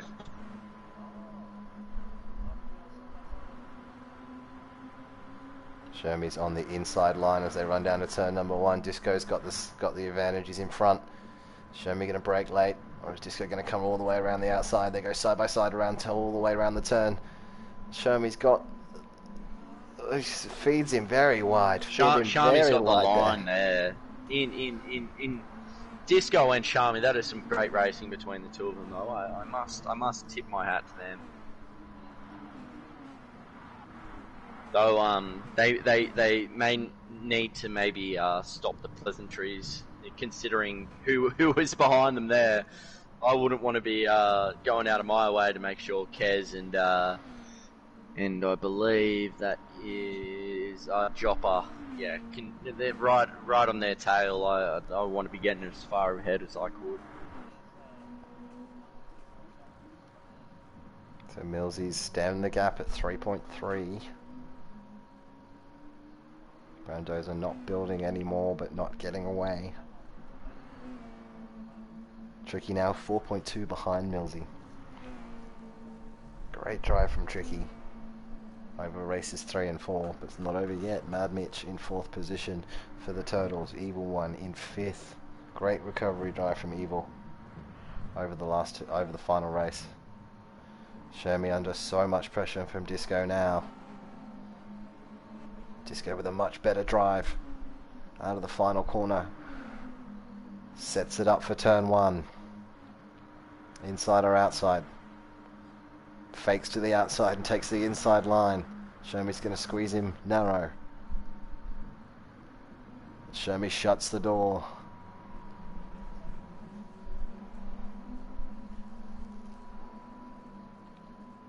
Joper right on the tail of Kez as well, 2 by 2. They're battling as they approach the chicane. Evil's got away again. Jopper and Kez right here. You know, you got 1 2 tenths. Disco and Shami. It is absolutely suddenly it's a pack incredible. of 4. Well, all I'll say here, gentlemen, is the fact that this is a credit to the Trailblazers organisation. The fact that they're able to drive so well, so close, and so cleanly. Yeah. Look at these two. This is great. 6th and 9th. 6-9. Disco's going to take the outside line into the top hairpin. But Joper's going to look up the inside of Kez as well. So Joper up the inside of Kez. 3 into 1. No. 3 into 1 doesn't go. That's what that was. That is a pure racing incident of 3 into 1 doesn't go. All I'll say right there is that Jopper did not have to do that. That is a credit to Jopper. Not even. He wasn't even involved there. And he held back. Unfortunately, Disco's got front aero, front left suspension, but you know that you know what you could say he almost got away with that. But at the end of the day, That's a sheer case of 3 into 1. Jopper Don't right there. go. Prior to Singapore right there. The Brandos are still 3 seconds the gap. Millsy now 5 seconds ahead of Tricky. Tricky 3 seconds ahead of Mitch. Evil in 5th position. 2.5 seconds clear of Shermy. Sitting pretty in 6th position now. Capped move up to the 7th under extreme pressure from Kez. I'll tell you what, Disco is gonna, even though Jopper had nothing wrong to do with that, Disco will have the crossfires of Jopper right in his eyes. He will be looking forward to get right in front of him as soon as possible. And I'd say, Rob, put your foot down, mate. Try and get us forward as quickly as you can. Kez still right on the bumper of Captain. Two veterans of the community battling it out for 7th position in the final race with 2 laps to go.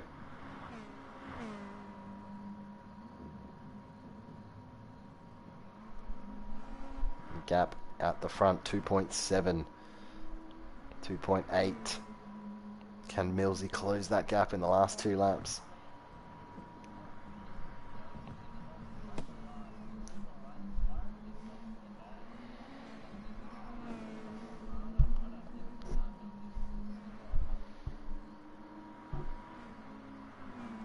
Anything can happen. It's a cruel mistress, this track, especially with that chicane of death. It's a 1-second gap now. Cap's pulled out over Kez. Kez is going to want to close that. He's going to do everything he can to close that in the final 2 laps and make a move. Brandoza 3 seconds the lead still. Pressure mounting. Millsy's lost 3/10 through the chicane sector. Giving it everything he's got to track down Brandoza.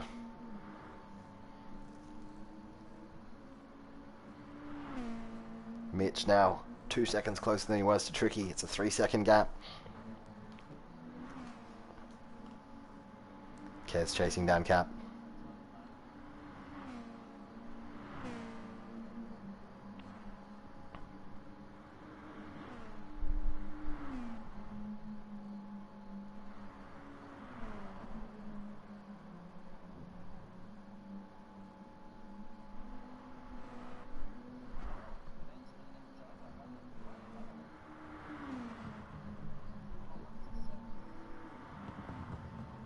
He looked to make a move there. That was full on.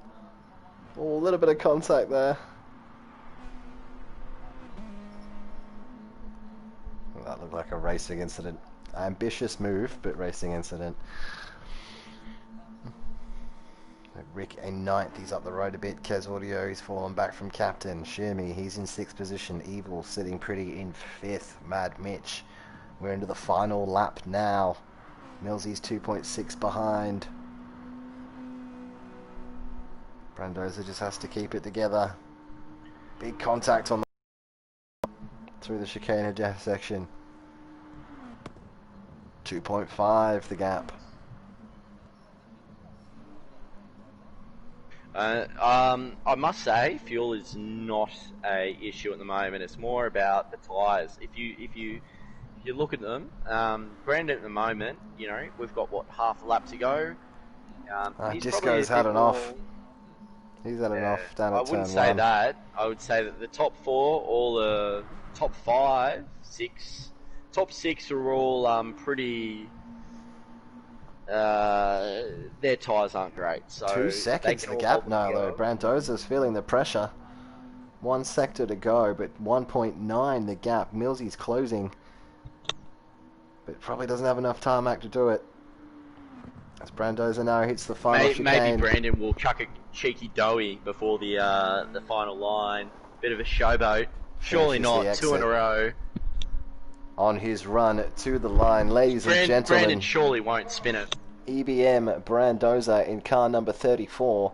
Brandoza and Barui, your champions for 2 events in a row. The Bathurst 300 champions and the Narly Dude 300 champions. Stand up and take a bow.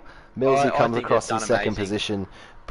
Tricky Brewer comes across in 3rd. Mad Mitch comes across the line in 4th. Evil One, great drive in 5th position. Shermy, great night for him as well in 6th. Cap, respectable recovery drive in the final race to get back up into 7th position. Kez Audio, under pressure all night, comes across the line in 8th. Rick Reen comes across the line in 9th. Joper in 10th. But the Robbo in at 20. End of race interview, I believe that I've just I believe Brandon and Bancho Kazooie, EBM Brewery, will be available for a short interview. There he is, and then Disco coming across the line in 12th, and S. Mitch having an unfortunate final 2 races coming across in 13th position. So, Barui, mate, how's it feel? 2 in a row? Well done. Yeah, 2 in a row. It's a good feeling.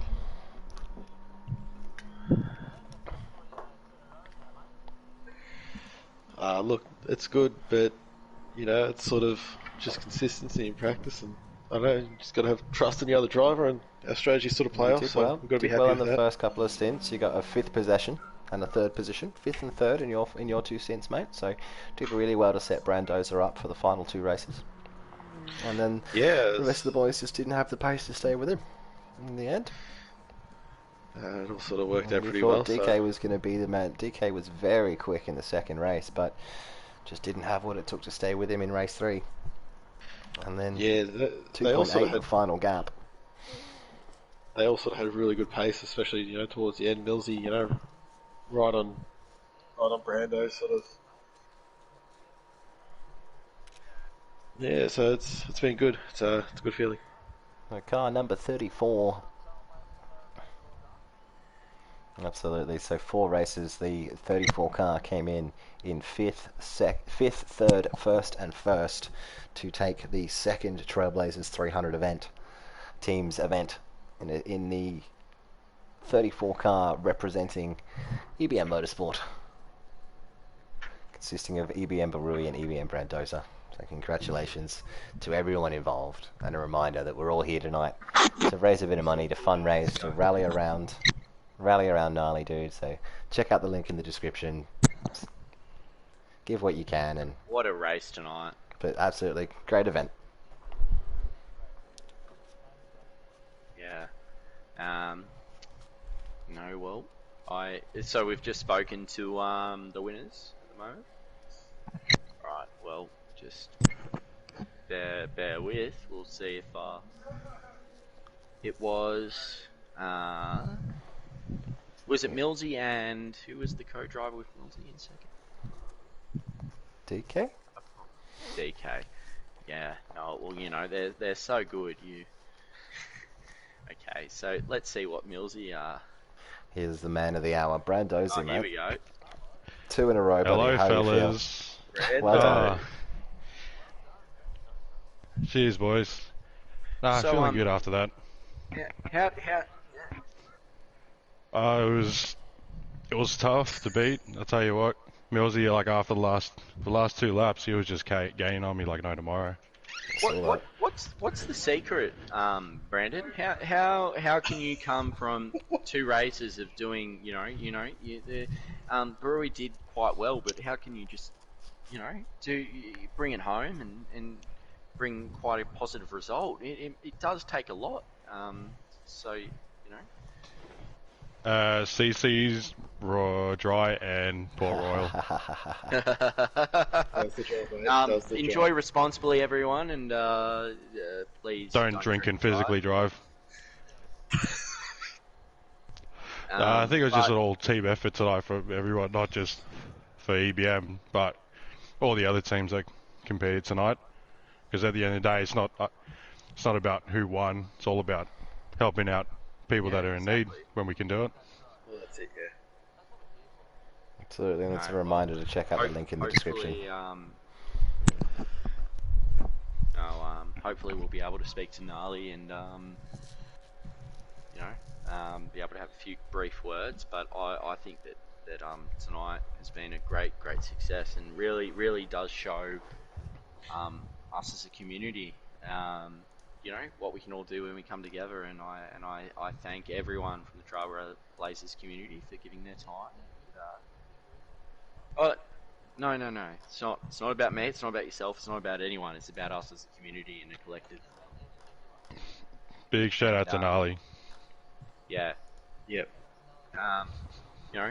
And shout out to Alan from XRSD in Melbourne, Victoria. Thank you again for the donation. Not Ian, Alan. That's correct. I apologise. As part of the ABM community, I apologise for that. But yeah, Alan, thank you very much for that donation. You're a credit to the community. You've contributed way more than I have ever to the wider ABM community, and I thank you for that. But in terms of a contribution to the ABM community, let's just give it up for ABM Brandoza and ABM Barui one more time, everyone. That was boys. Double champions, double 300 Thanks very champions. much, boys. That was a incredible effort from you two. Hello, Rick. G'day everybody, how's it all Rick. going? It's good. Great. It's a great result we've got here tonight. Well, great result if you're an EBM team member, but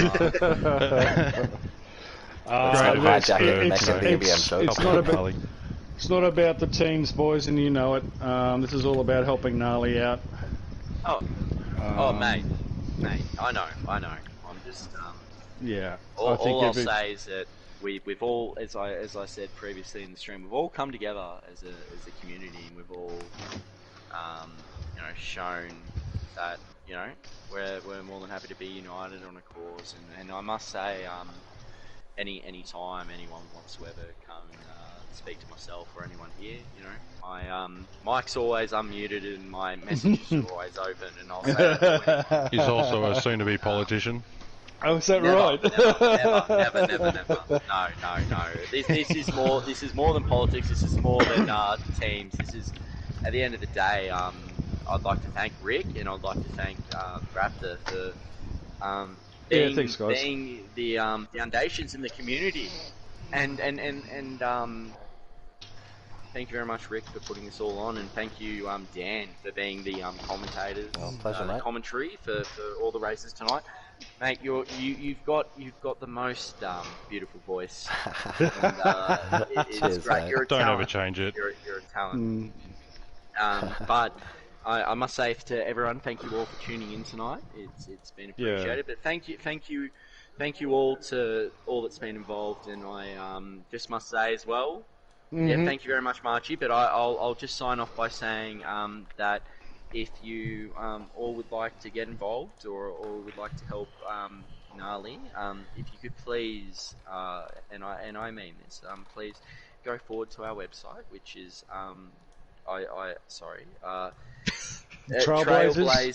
Esports. Yep. I had it loading. I had it loading in my website. Trailblazeresport.com, and there is a tab there that has the race and the information, and also how to donate in the description below. But if you'd like to get in touch with anyone, even the website, but if you are more comfortable getting in touch with anyone, just let us know.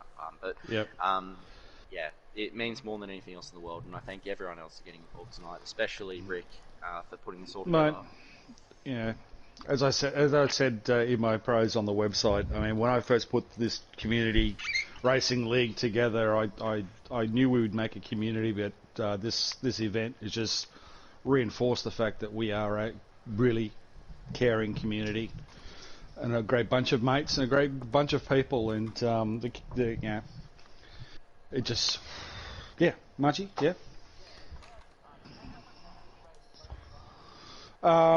we have on the website we've noted about just under 2,000, but there is also a couple of donations that have gone direct.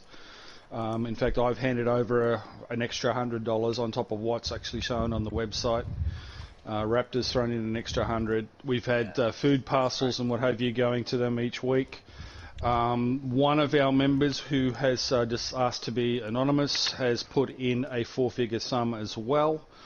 That's great. It's more than enough. It's more than money at the end of the day. It's all the fact that we came together as a community. Put it this way: they are now in a position to be able to, and part of the reason why they are in this situation is their car. They spent $3,000 to rebuild the engine on their car. It was supposed to. The mechanic said, 90,000 k's you'll get out of it. They got 1,200 k's out of the engine. It blew up. So they've been renting a renter bomb for the last 3 months. Yeah. And that is absolutely taken a big chunk out of their monies. That on top of the fact that they had to move out of their previous accommodation because they were renovating, and they haven't been able to pick up a rental property in the meantime. Mm-hmm. Because of all the bills and all of the stuff that they've had to put their stuff, furniture and storage, renting the car, all of that has added up to the point where they got behind on where they were staying and had to, were basically evicted from where they were staying. Exactly. So now they are in a position to pick up a car, which Narly will be travelling to his in-laws' place up in far north Queensland on Monday to collect a car. Far north Queensland. Talk about a road Yes. trip. Well, hopefully Marchie Boy can meet them up there. No, no, it's glad to see that everything's working out. They will have a car. They have now support from housing specialists in the area that they wish to. No, it's rental assistance. They've actually anyway. They've actually so they are that's great.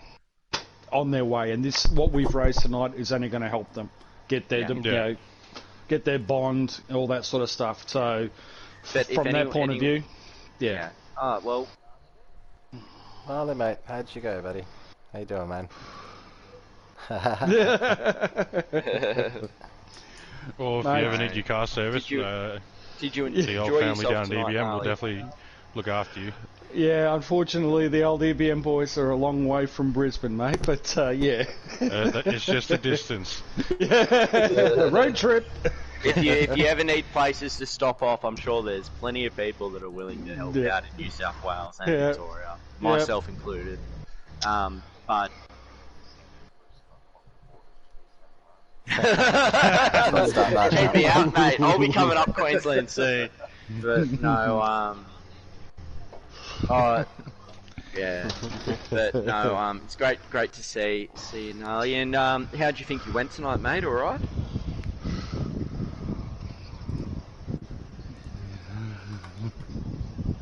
I didn't destroy you. Surely it wasn't my fault. Yeah, because race 3, I know we were close, but yeah, I personally didn't try and yeah, exactly. But it's great to come together tonight, and it doesn't matter where you finish. At the end of the day, we all had fun, and it's great to see everyone come together. Yeah, thanks, guys. It's been great. Me?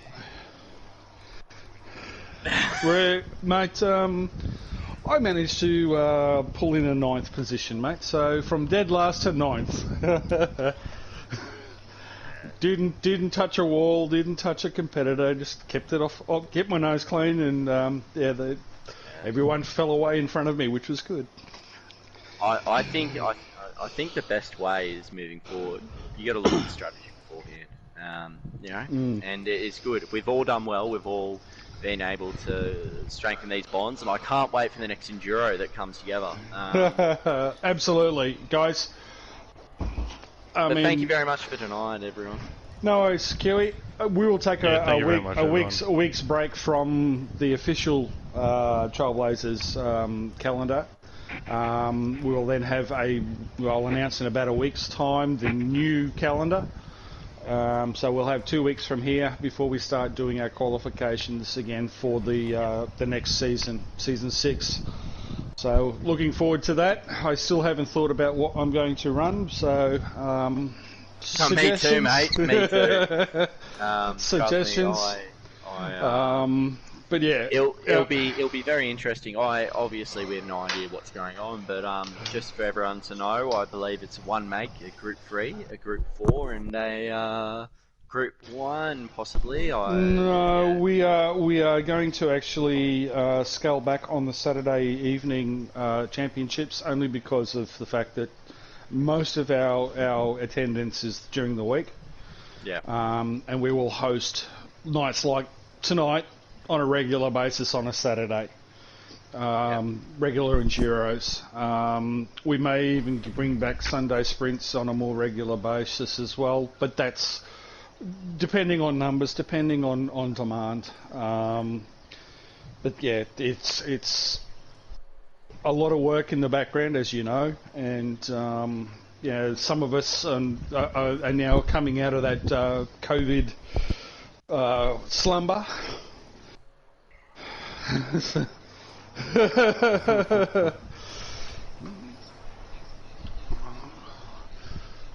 Well, I will. Basically, I'm going to take the next week and just sort of, recharge my batteries. Yeah.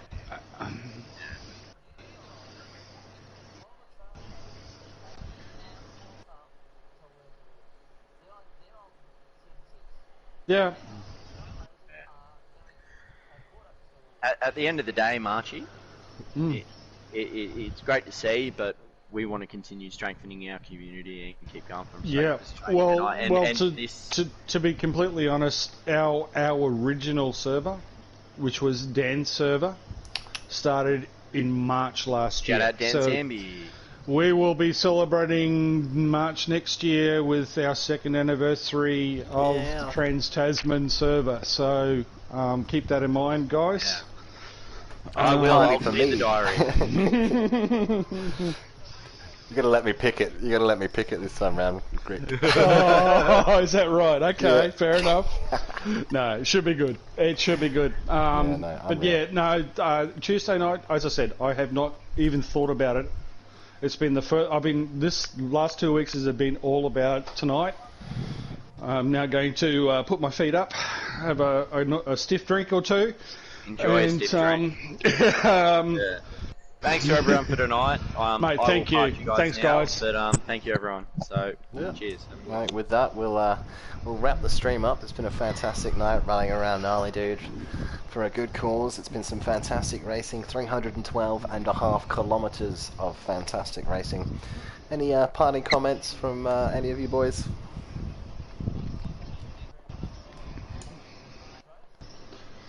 Oh, pleasure. Mate, we love you. Mate, No problem at all, mate. it's our pleasure, mate. This is what it is all about. Us rolling around someone in need, and mate, we're all mates, so you know that. Yeah. just like to say one thing before I head off, just from on behalf of everyone from Elite Breaker Mechanical and all of our followers, we just want to say thank you very much for the event for tonight, and we're just really happy we could lend a hand where we could. Mate, absolutely, thank you, mate, and thanks to Mitch and the boys there. I mean, It's been great. You guys, great work to take it out. And I said, your support has been, fantastic. Not only for tonight, but helping us with our server. And I also want to thank Raptor for his support with our website through Scorched Media. Without that backbone there, none of this would be able to be as organised as it is. So to both EBM and Scorched Media, I want to thank them very much for their support as well.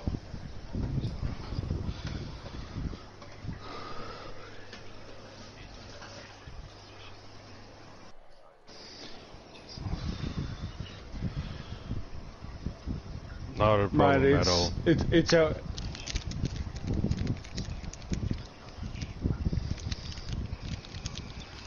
Love you. Mate, it's our pleasure. worries at all. Mate, that's what mates do. Yeah. All right. Anyways, on that note, fellas, I'm going to sign off. Thanks, mate. I hope That's everyone Well has done. a great weekend. Congratulations. And thanks everybody for tuning in. It's been great to have your company. Don't forget to hit the buttons to subscribe to the Smash YouTube. the like button, smash the subscribe button. Yeah, the like button, all the usual. And don't forget, we will have the contribution and donation page open for the next couple of days. So if you ever feel, so feel free, if you guys catch on this video a bit later on, go to the website and help out someone who's really needs our help, and we've been glad to at least raise some money to assist. So from everybody, from All right. Rick Green, from On that Archie. note, guys, have a great evening, and we will talk to you all soon.